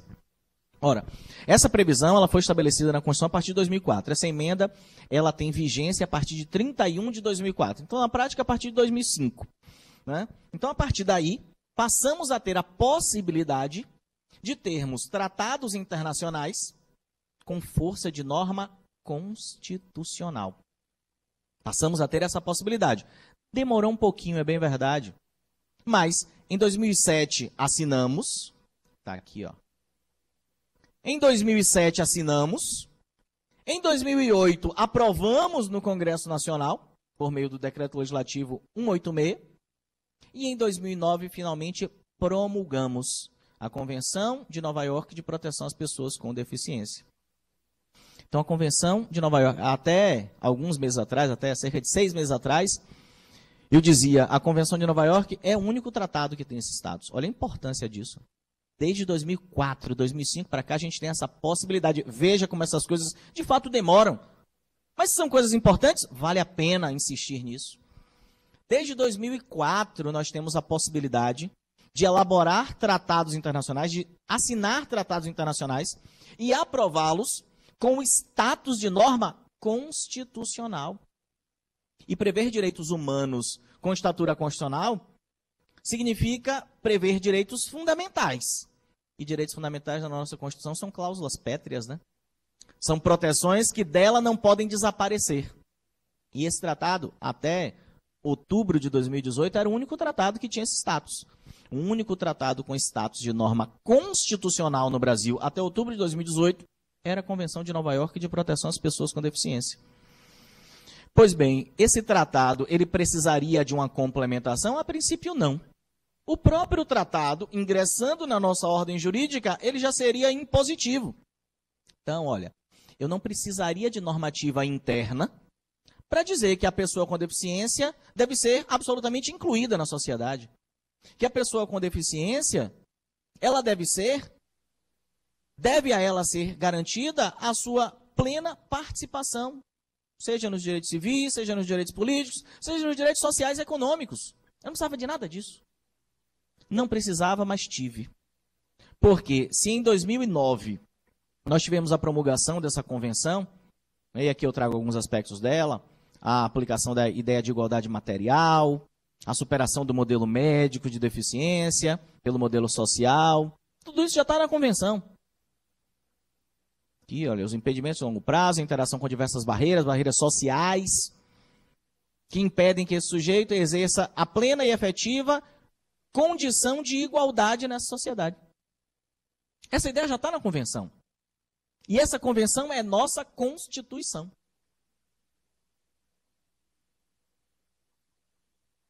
Estava tudo lá, ó. Compromissos assumidos pelos Estados-partes. E aí a gente começa uma transição. Porque entre os vários compromissos assumidos pelos países signatários, esses países assumiram a obrigação de adequar a sua legislação interna a essa nova configuração. Então, se desde 88, e é em 88 que a gente passa a pensar seriamente na proteção às pessoas com deficiência, chamando ainda de pessoas portadoras de deficiência, com base no conceito médico de deficiência, mas é em 88 que a gente começa a pensar nisso seriamente. De 88 para cá, até aí, né, a gente tinha uma legislação com essa feição. De lá para cá, a gente teve que atualizar essa legislação. Compromisso assumido. Olha, chama a atenção. O Brasil assumiu o compromisso de adotar medidas, inclusive legislativas. Ou seja, assumiu o compromisso de atualizar a sua legislação. Vivemos sob o regime da legalidade, né? Vivemos num Estado, eu preciso acreditar nisso, vivemos num Estado democrático de direito. Seguimos a lei, não seguimos a vontade pessoal de ninguém. Seguimos a lei, baseada na Constituição. Então, com base na Convenção de Nova York de Proteção às Pessoas com Deficiência, assumimos esse compromisso de atualizar a nossa legislação. E fizemos isso através do Estatuto da Pessoa com Deficiência. Então, a Lei 13.146 de 2015, o nosso Estatuto da Pessoa com Deficiência, a Lei Brasileira de Inclusão da Pessoa com Deficiência. E eu faço questão de dizer isso, esse não é um apelido do Estatuto da Pessoa com Deficiência, não. É o seu nome mesmo. Está previsto na ementa, está previsto no artigo 1º da nossa lei, a ideia de inclusão da pessoa com deficiência, que é muito mais do que uma ideia retórica. Não é porque às vezes falar as coisas de um modo genérico assim, pode dar essa ideia, né? É mera retórica. Inclusão da pessoa com deficiência, o que significa inclusão da pessoa com deficiência? Essa é a base da nossa legislação. A nossa legislação ela vai falar disso em vários pontos. Ela vai trazer o conceito social de deficiência. Então, pessoa com deficiência, não pessoa portadora de deficiência. Mas pessoa com deficiência é aquela pessoa com impedimento de longo prazo, que, por conta das barreiras sociais, não consegue exercer seus direitos em condições de igualdade. Isso é pessoa com deficiência. E essa pessoa deve ser incluída na sociedade. Ela deve fazer parte da sociedade. Ela não deve merecer um tratamento descolado da sociedade. Fizemos, então, a adesão a um tratado internacional, somos signatários de um tratado internacional, que não é um tratado qualquer, não é uma mera declaração de direitos, é uma convenção internacional. Possui, portanto, força coercitiva, ainda que com a coercibilidade do direito internacional, que não é a mesma do direito interno. Fizemos isso de uma forma qualificada, e esse caminho é importante. Então, assinamos, aprovamos e promulgamos a Convenção de Proteção às Pessoas com Deficiência. E fizemos isso com estatuto constitucional, com status constitucional, com status de cláusula pétrea, de núcleo irredutível da Constituição. Então, eu não só digo que a Convenção de Nova York de Proteção às Pessoas com Deficiência é parte da nossa Constituição, como digo que nunca mais vai deixar de ser. Não dessa. Dessa Constituição que eu espero que vigore por ainda muitas décadas, séculos, quem sabe, dessa Constituição eu nunca vou conseguir retirar, nem pretendo retirar a Convenção de Proteção às Pessoas com Deficiência, porque ela é cláusula pétrea. Ela faz parte do núcleo irredutível da nossa Constituição. Depois disso, porque precisamos, né, assumimos esse compromisso, atualizamos a nossa legislação. E partimos daí, passamos a ter um chamado microsistema de tutela da pessoa com deficiência. Microsistema, a nossa doutrina usa a expressão microsistema, quando num processo de descodificação.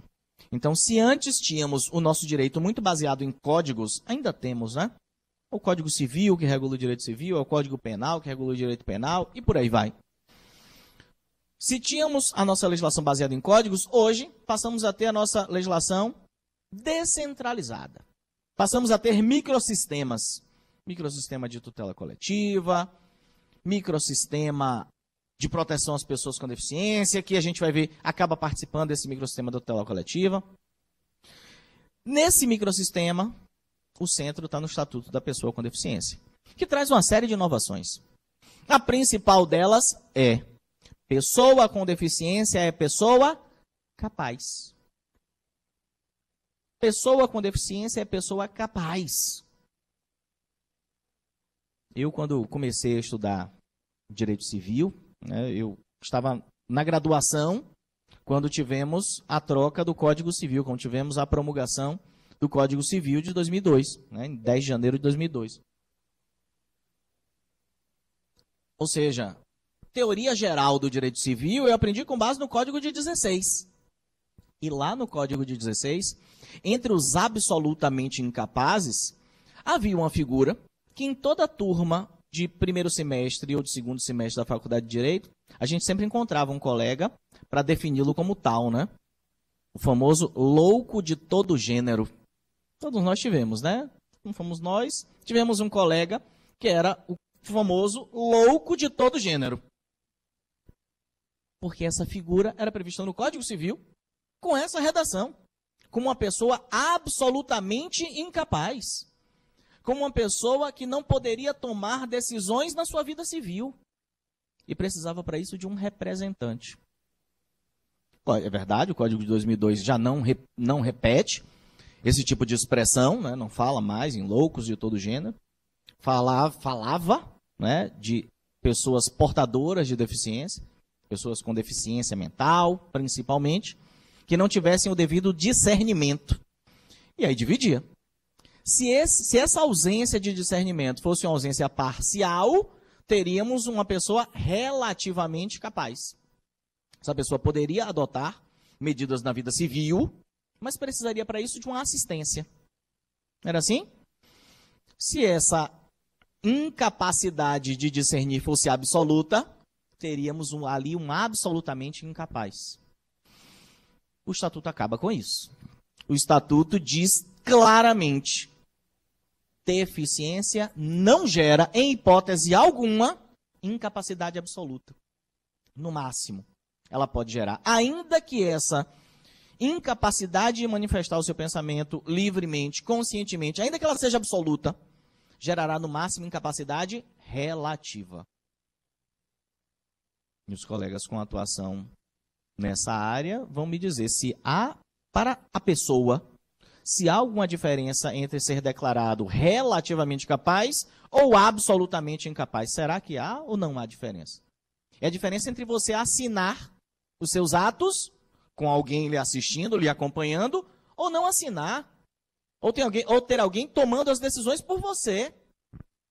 Será que essa diferença é pequena? Não me parece que seja pequena, né? É claro, é mantida a figura da curatela. É mantida a figura da curatela, é claro.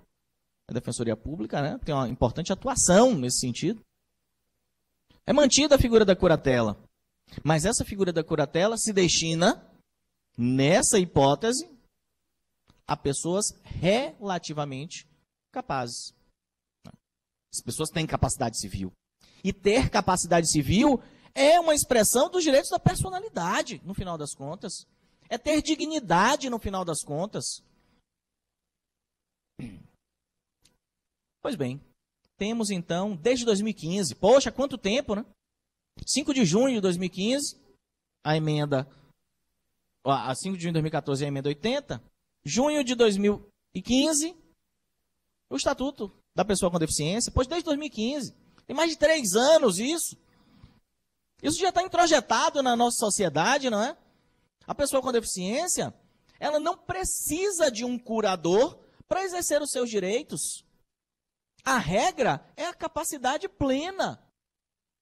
O nosso Estatuto vai dizer isso, mas com uma clareza, eu vou até no dispositivo aqui. É o artigo 6º do Estatuto. A parte inicial fala sobre essa relação entre o Estatuto e a Convenção de Nova York de proteção às pessoas com deficiência. Fala dessas noções conceituais. Fala sobre o conceito de deficiência na sequência, né? O artigo 2º vai falar sobre esse conceito de deficiência, o conceito social. E aí vem o artigo 6º. Para não deixar dúvidas, dizer: a deficiência não afeta a plena capacidade civil da pessoa. Inclusive então não tenho nem dúvida, rol é exemplificativo. Um rol já amplo e declaradamente é exemplificativo. A regra para a pessoa com deficiência, qual é? Capacidade plena. A regra é a capacidade plena. Isso desde 2015. Na convenção, desde 2009. Mas na legislação, a gente tem um apego retado à lei, né? Você fundamentar, no caso da audiência de custódia, é um excelente exemplo disso. Você fundamentar que o cidadão preso deve ser levado imediatamente à presença de um juiz. Não é levar um papel para o juiz para ele analisar um papel e decidir se o sujeito vai ficar preso ou não. É levar a pessoa. Vocês sabem disso muito mais que eu, né? Nossos colegas com atuação na área criminal vivem por aí soltando bandido, né? Coisa louca. Você já tem a resposta pronta, né? Primeiro, olha aí a ordem de soltura. Tá? Tem minha assinatura, né? Se é para culpar alguém, culpe quem soltou, né? Quem decidiu pela soltura. Eu não. Né? Eu requeri a soltura, né? Mas nem assim, né? Se eu estivesse falando para juiz, eu diria também para eles que não existe isso, é óbvio, a gente sabe disso, mas às vezes o óbvio precisa ser dito. Fundamentar a condução da pessoa presa à presença de um juiz numa convenção internacional é difícil. É difícil. Mais fácil é seguir uma resolução do CNJ. Nem lei é. Com resolução do CNJ eu faço audiência de custódia. Com Convenção Americana de Direitos Humanos, não, porque aí sabe como é. Não sei como é, não. Supremo Tribunal Federal diz que a Convenção Americana de Direitos Humanos, o Pacto de São José da Costa Rica, é uma norma de status supralegal. Então, ainda que você tivesse lei dizendo o contrário, essa lei não passaria por um controle de convencionalidade. Essa lei seria inconvencional, inválida, portanto. Não poderia ser aplicada. Ah, mas fundamentar na Convenção Internacional não dá, não. Me traga aí uma outra normativa. Está aqui, ó, resolução do CNJ. Ah, tá. Com resolução do CNJ a gente faz. A gente tem esse apego a normativas que deveriam ter menos importância, mas acabam tendo mais importância. Se a gente precisa disso, ótimo. Façamos e fizemos uma lei prevendo a plena capacidade civil da pessoa com deficiência. Então, eu vou tratar aqui de uma situação, sabe, das mais tranquilas, das mais simples do mundo, que é a situação do dia a dia de boa parte dos assistidos da Defensoria Pública. A gente sabe, né, como regra, a atuação previdenciária não cabe à Defensoria Estadual, né, a Defensoria do Estado, mas à Defensoria Pública da União. Mas essa é a realidade de boa parte dos assistidos da Defensoria Pública, inclusive da Defensoria Pública Estadual, que é a sua manutenção pela via de benefícios previdenciários. Então, eu estou falando agora de uma pessoa com deficiência que pretende se dirigir à autarquia previdenciária, pretende se dirigir ao INSS, para buscar a concessão de um benefício previdenciário. E aí eu vou lhe fazer a seguinte pergunta. Me perdoe se parecer óbvia demais, viu? Fazer a seguinte pergunta. Quem é que deve ir lá no INSS pedir a aposentadoria, pedir o auxílio-doença, pedir o benefício previdenciário dessa pessoa com deficiência? A própria pessoa, o próprio cidadão. Ele não é plenamente capaz para os atos da vida civil? Precisa dizer mais alguma coisa para que isso aconteça? Rodrigo, eu vou lhe pedir um favor. Abre aí aquele arquivo nosso. Na parte que fala em capacidade civil, tem uma pasta capacidade civil aí, né? A gente tem um PDF com uma notícia. Aí eu queria conversar sobre essa notícia. Eu atuei, eu hoje sou advogado, mas atuei na Justiça Federal, lá de Sergipe. Eu fui diretor de secretaria numa das varas federais lá de Sergipe, na 6ª Vara Federal, com sede em Itabaiana. A cidade fica a 50 quilômetros de Aracaju. Conhece Itabaiana? Cidade maravilhosa, né? Comércio fortíssimo. Maior que o de Aracaju. Você olha assim, você não acredita, né? Obrigado. Retomando aqui, pessoal do telepresencial. A gente está falando aqui, né? Não perdi a oportunidade de conversar com o pessoal do presencial, mas essa nossa participação é sempre muito importante. A gente está falando aqui de uma recomendação. Eu peguei um exemplo, tá? Essa relação. Eu sou baiano aqui de Salvador, mas morei durante algum tempo lá em Sergipe, então atuei na Justiça Federal lá de Sergipe, e essa era uma demanda que a gente via, vez por outra, aparecer por lá, a demanda de benefício previdenciário por pessoa com deficiência, normalmente interditada, feita pela via do curador. A nossa lei de 2015. E a notícia é do final de 2017. E se vem essa notícia e com esse destaque, é porque até hoje isso acontece.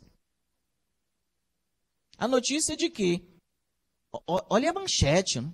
Após recomendação do MPF, do Ministério Público Estadual e da Defensoria Pública do Estado, por isso que eu fiz questão de dizer, olha, não está dentro das suas atribuições, né, das suas funções institucionais de um modo geral, para a Defensoria Pública do Estado, requerer benefício previdenciário, mas não é disso que a gente está falando aqui. A gente não está preocupado em que o defensor busque o benefício previdenciário para o assistido, mas que garanta a ele essa condição de dignidade, que assegure a plenitude de sua capacidade civil. Então vem, né, o Estado de Sergipe, MPF, Ministério Público Estadual e a Defensoria Pública do Estado, que ainda está se aparelhando, muito menos aparelhada que a nossa, junto com o INSS, para aperfeiçoarem o atendimento a pessoas com deficiência. Aperfeiçoar o atendimento a pessoa com deficiência é, nesse caso, tipo assim, ó, perceba, aceite que a pessoa com deficiência é plenamente capaz para os atos da vida civil. Nós temos uma Constituição, uma Convenção Internacional com status de norma constitucional e nós temos uma lei dizendo a mesma coisa. Mas precisa de uma manifestação de órgãos específicos para que o INSS aceite que a pessoa com deficiência pode requerer benefício previdenciário sem necessidade de ser interditada para isso. E eu dizia, rolar um pouquinho aí, Rodrigo, por favor, pegar uma parte de baixo da notícia. Claro que a nossa preocupação aqui, de modo algum, é ficar lendo a notícia, ela vai estar disponível para vocês, mas isso, essa parte final aí. Não, baixa um pouquinho mais, eu acho que é a parte final. Aí, pode descer um pouquinho. Essa parte começa assim, ó, com outra orientação a ser dada pelo INSS. Tem como aumentar um pouquinho? Ali, está na parte superior agora, obrigado. Diz assim, outra orientação a ser dada pelo INSS é que a pessoa com deficiência que não puder expressar, né, expressar sua vontade, seja representada por meio de instrumento público ou, se preciso, pela via judicial, e aí vem a expressão, ó, mas pela tomada de decisão apoiada. Que a gente dizia aqui é uma medida muito menos invasiva a essa capacidade civil. É a diferença entre manter a sua capacidade civil plena e ser declarado, ainda que relativamente, mas ser declarado incapaz para os atos da vida civil. Será que isso é importante para a pessoa? Será que isso carrega a própria dignidade dessa pessoa ou não? E as diferenças conceituais são assim, absurdas. Na tomada de decisão apoiada, a pessoa com deficiência faz aquilo porque quer, aquilo não lhe foi imposto. Apesar de ser uma medida judicial, né, a nossa legislação prevê o procedimento como procedimento judicial, a escolha dessas pessoas, que segundo a nossa lei precisam ser pelo menos duas, essa escolha cabe à pessoa com deficiência. Olha como isso reforça a noção de capacidade plena. Tanto essa pessoa é capaz que ela que escolheu quem iria apoiar a sua decisão, e a decisão é dela. É ela que vai ao INSS, é ela que busca as informações, claro, apoiada por essas pelo menos duas pessoas, mas quem toma a decisão é ela. Sabe, eu comemoro, que bom que a gente está evoluindo, né? 2 anos e meio após a promulgação da lei, a gente tem no estado de Sergipe, ele vem como exemplo, a gente tem uma recomendação do MPF, do MPE e da DPE, acolhida pelo INSS, e o INSS passa a, olha que absurdo, mas vamos comemorar, o INSS passa a não mais exigir a interdição da pessoa com deficiência para requerer benefício previdenciário. Estamos no caminho, né? Estamos no caminho. Mas não para por aí, não. Não para por aí, não. Não só esse direito civil se apresenta importante aí. A gente falou bastante sobre a atuação da Defensoria Pública na tutela dos direitos sociais, né, e a implementação de direitos sociais. Se direitos civis já estão difíceis de serem implementados, eles que não precisam de um fazer estatal, eles que não custam nada para o Estado, ou custam muito pouco. Imagine a implementação de direitos sociais. O nosso estatuto, ele prevê, né, no seu artigo 28, uma série de direitos da pessoa com deficiência relacionados à educação. A educação é um direito importante para todas as pessoas. Para a pessoa com deficiência não é menos importante. É um direito importantíssimo. Acontece que, a depender do tipo de deficiência, é possível que essa pessoa necessite de cuidados especiais. Que a prestação do direito à educação demande um atuar mais cuidadoso do Estado. A questão é como faremos isso? Como prestaremos, como nós, Estado brasileiro, como nós prestaremos o direito à educação para pessoas com deficiência? A resposta é simples. De modo inclusivo. De modo inclusivo. Vamos voltar lá para a apresentação, Rodrigo, por favor. De modo inclusivo, é claro. Ou seja, se eu tiver que escolher entre ter a pessoa com deficiência numa escola, numa classe em separado, ou tê-la nas classes comuns, nas classes ordinárias, o que é que eu vou escolher? Nas classes ordinárias, é claro, para que ela se sinta parte daquela comunidade escolar. Isso parece óbvio, né? Mas repito, às vezes o óbvio precisa ser dito. E às vezes precisa ser chancelado pelo Supremo Tribunal Federal. Olhe para aqui, ó. Deixa eu ir lá no dispositivo. Aqui eu coloquei os dispositivos que tratam da tomada de decisão apoiada, alteração no Código Civil. O Estatuto alterou uma série de normas, uma série de leis importantes do Brasil, entre elas o Código Civil, criando essa figura, né? Por isso, artigo 1783-A, incluído pela nossa lei, trazendo os requisitos, toda a configuração, a gente traz aqui, da tomada de decisão apoiada. Tá? O dispositivo com seus parágrafos. A gente tem alguns direitos protegidos, a ideia, né, o princípio do atendimento prioritário, da prioridade máxima à pessoa com deficiência, se insere, né, na proteção às minorias. Eu chamei a atenção para celeridade na tramitação processual, para preferência, para atendimento prioritário na tramitação processual de pessoas, de processos relativos a pessoas com deficiência. Então, num judiciário assoberbado, para dizer o mínimo, como o nosso, falar de uma prioridade, ter uma previsão como essa, deveria ser uma previsão importante, né? Prever em lei não é tudo. A gente está vendo isso. Agora, vamos seguir, porque eu quero chamar a sua atenção, olha. Já que me referi, eu quero chamar a sua atenção para o direito à educação. Eu quero chegar no artigo 28. O artigo 28, em síntese, ele prevê, deixa eu chegar nele aqui, ele prevê uma série de obrigações, está aqui. O artigo 28, ele diz: incumbe ao poder público assegurar, criar, desenvolver, implementar, incentivar, acompanhar e avaliar. E aí tem uma série de incisos, esse artigo 28.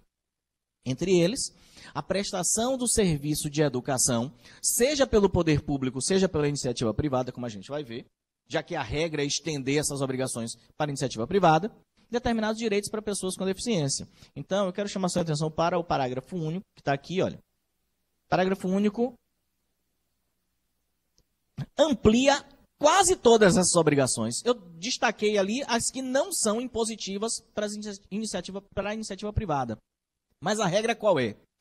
O direito à educação da pessoa com deficiência vai ser exercido com determinadas especificidades. Isso gera uma série de obrigações para o poder público, isso estava no caput, mas gera também uma série de obrigações para as instituições privadas também. A instituição é privada, o serviço é público. O serviço de saúde, o serviço de educação são serviços públicos, ainda que abertos para a iniciativa privada, independente de delegação, são serviços públicos. Então, quem vai abrir uma escola é diferente de quem vai abrir uma loja de sapatos. Com todo respeito às lojas de sapatos. Mas manter uma escola é diferente de manter uma loja de sapatos. Você assume uma série de obrigações técnicas e éticas que quem tem uma loja de sapatos não precisa assumir. E é isso que faz a nossa lei. Estabelece uma série de obrigações que são aplicáveis não somente ao poder público, mas também à iniciativa privada. Deixa eu lhe perguntar uma coisa. o poder público resiste bastante a gastar dinheiro com direitos sociais. Não resiste bastante? Falávamos na primeira parte da aula sobre a resistência que as nossas procuradorias têm às demandas relativas a direitos sociais. Saúde, educação, assistência social, transporte. O poder público resiste muito. E por que resiste? Porque direitos sociais custam muito dinheiro. Se o poder público resiste a implementar direitos sociais porque eles custam muito, imagine a iniciativa privada, né? Será que os donos de escola ficaram satisfeitos com isso? Em terem que implementar, e olha, isso é a atribuição de toda a escola, viu? Esqueça escola para pessoas com deficiência. Não, então se você escolher isso, não. A previsão aqui é todas as escolas, inclusive as privadas, terão uma série de obrigações. E aí eu queria chamar sua atenção para a parte final desse parágrafo único. Reparou? Sendo vedada a cobrança de valores adicionais de qualquer natureza em suas mensalidades, anuidades e matrículas no cumprimento dessas determinações. Será que cobrariam, né? Você vai matricular seu filho na escola. Eu quero chegar nisso. Se pudessem cobrar a matrícula diferenciada para pessoas com deficiência, cobrariam? Eu não tenho a menor dúvida. Não tenho a menor dúvida.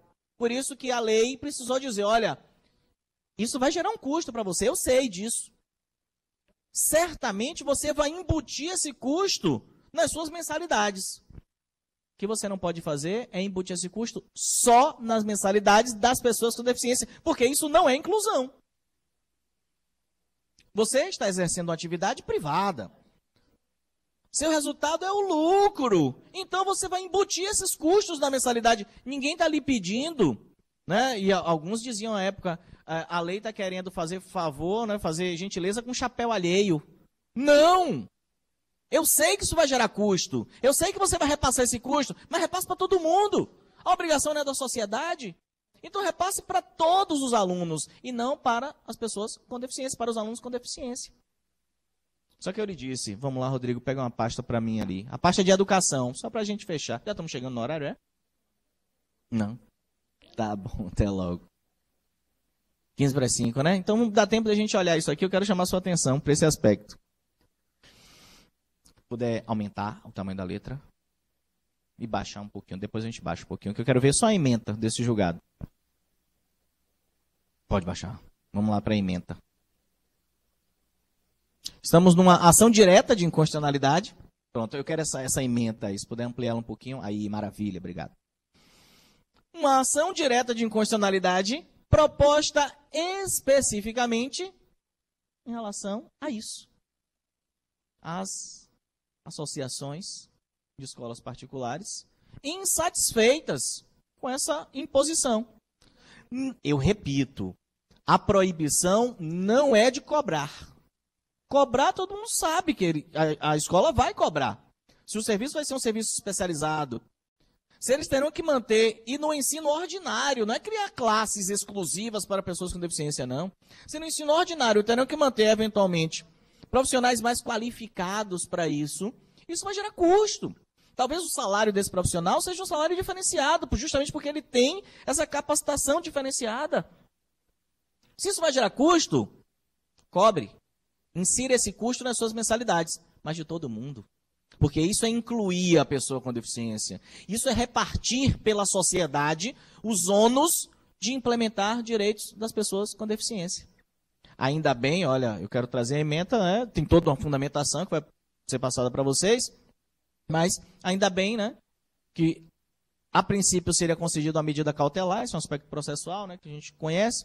A princípio seria concedida uma medida cautelar, mas o próprio ministro, o ministro Luiz Fux, o relator, o próprio ministro converteu a medida cautelar já num julgamento definitivo, dizendo que, olha, o Estado da Pessoa com Deficiência, ensino inclusivo, foi buscar lá na Convenção Internacional sobre Direitos das Pessoas com Deficiência, em deferimento da medida cautelar e, mais do que isso, constitucionalidade da Lei 13.146 de 2015, e olha lá, ó, artigo 28, parágrafo 1º. Ou seja, o que é que disse o Supremo Tribunal Federal? É legítimo, sim, estabelecer uma imposição de obrigações para as instituições de ensino, não somente públicas, mas também privadas. E essa imposição não pode gerar um valor adicional nas mensalidades das pessoas com deficiência. Você não pode gerar um valor diferenciado nessa mensalidade, porque ele é aluno, é pessoa com deficiência. Então, olha, é o caminho, né? Vem da convenção, vem da lei, às vezes é dizer o óbvio, mas às vezes precisa de manifestação do Supremo Tribunal Federal. Aí, qual é, como é seu nome? Sandra. Sandra diz aqui. Então, em vez de cobrar a mais, eles vão recusar.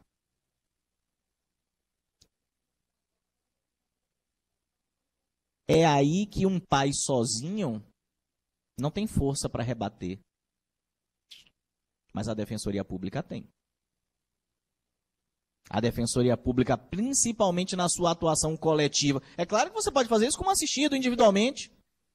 Propor uma ação de obrigação de fazer e indenização por dano material e dano moral contra aquela escola. Claro que você pode fazer isso. Mas será que essa é a medida mais efetiva? Ou a tutela coletiva? Por meio de ação civil pública? Já impondo a todas as escolas, sei lá, estabelecendo um procedimento de verificação de acompanhamento. A tutela internacional de direitos humanos faz basicamente isso. Né? Um acompanhamento. Tivemos ano passado a visita da Comissão Interamericana de Direitos Humanos aqui no Brasil, final do ano passado, para verificar justamente isso. Se esses direitos estão sendo efetivamente implementados. Olha, na legislação, no ordenamento jurídico, não falta nada. A gente tem convenção internacional com status de norma constitucional, a gente tem legislação infraconstitucional detalhando, e a gente tem posicionamento em controle concentrado de constitucionalidade do STF pela constitucionalidade do dispositivo. Juridicamente não nos falta nada. Então, se vier uma negativa, Sandra já está até esperando, né? Já está até esperando. Porque a atuação da Defensoria Pública é impositiva aí.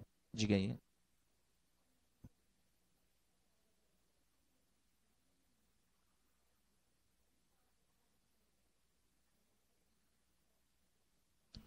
Olha, a gente não tem... Diga, fica à vontade, perdão. A escola não pode, a menos que surjam requisitos técnicos para isso, a escola não pode simplesmente rejeitar.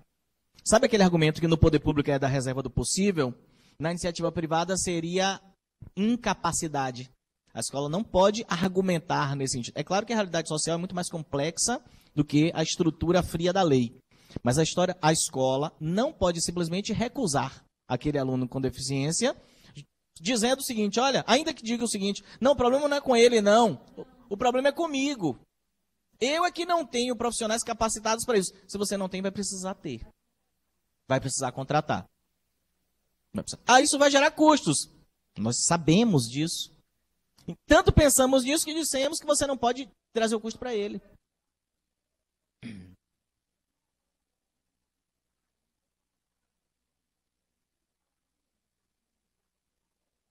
Ou uma ação individual, ou uma ação coletiva, uma ação direta de indenização, de obrigação de fazer, uma tutela específica. Eu prefiro uma atuação coletiva, porque a atuação coletiva já resolve aquele problema e uma série deles. Quem sabe um termo de ajustamento de conduta, se for o caso, né, se for necessário. Olha, a gente levando à frente essa atuação coletiva, que é o futuro da Defensoria Pública, né? A atuação por meio dessa legitimação coletiva, talvez tenha sido por isso que uma parcela do Ministério Público tenha oferecido tanta resistência à legitimidade coletiva das defensorias públicas, quando ela foi inserida lá em 2007 na Lei de Ação Civil Pública. A Lei de Ação Civil Pública tem esse nome como uma comparação com a ação penal pública, né? Toda cara de MP. E nasceu assim mesmo lá em 85, como ação do MP. Humanamente é natural que as pessoas, são pessoas que compõem o MP, tivessem alguma resistência. Mas essa resistência já foi vencida, pelo menos juridicamente ela já foi vencida. Ninguém hoje seriamente questiona a legitimidade da defensoria para propor ações coletivas. O que fazer? Usar o nosso sistema, o nosso microsistema de tutela coletiva para efetivar esses direitos. Que, repito, configuração jurídica já está toda aí. Convenção internacional.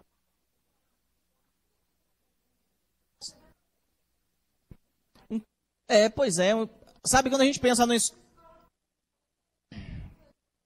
E aí, o assistido, né? O assistido à Defensoria Pública, na maioria dos casos, ele não vai buscar essa demanda quando é escola particular. Eventualmente, sim, também, né? Não é só o fato, e esse é um cuidado que a gente precisa ter também, né? Vocês sempre, imagino, têm esse cuidado.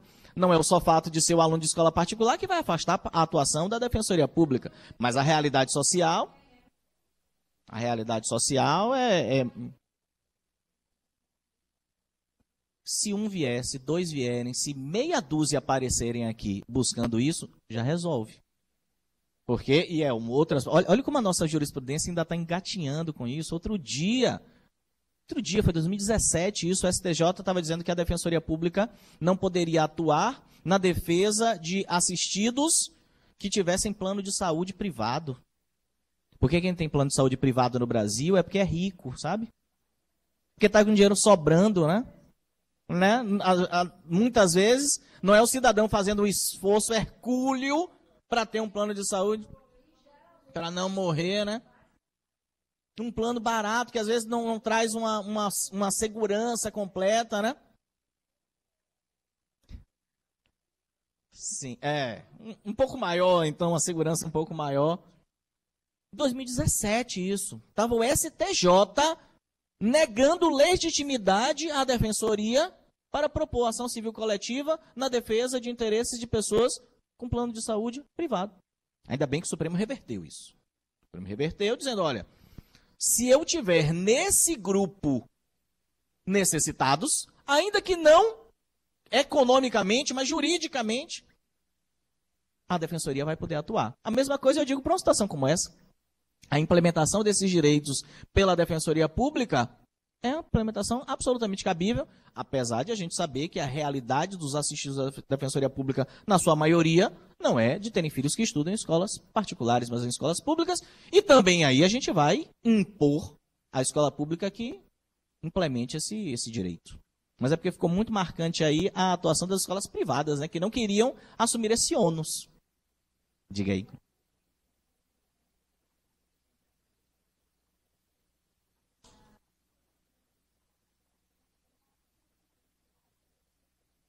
Também.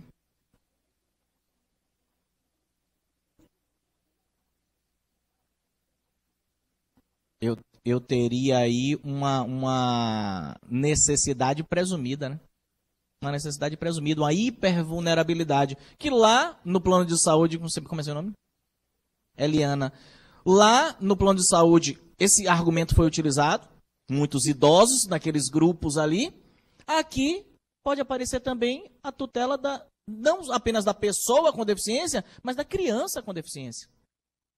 Criança, do adolescente, essa hipervulnerabilidade, né? Então, argumentos não faltam. Substrato jurídico não falta. É um espaço...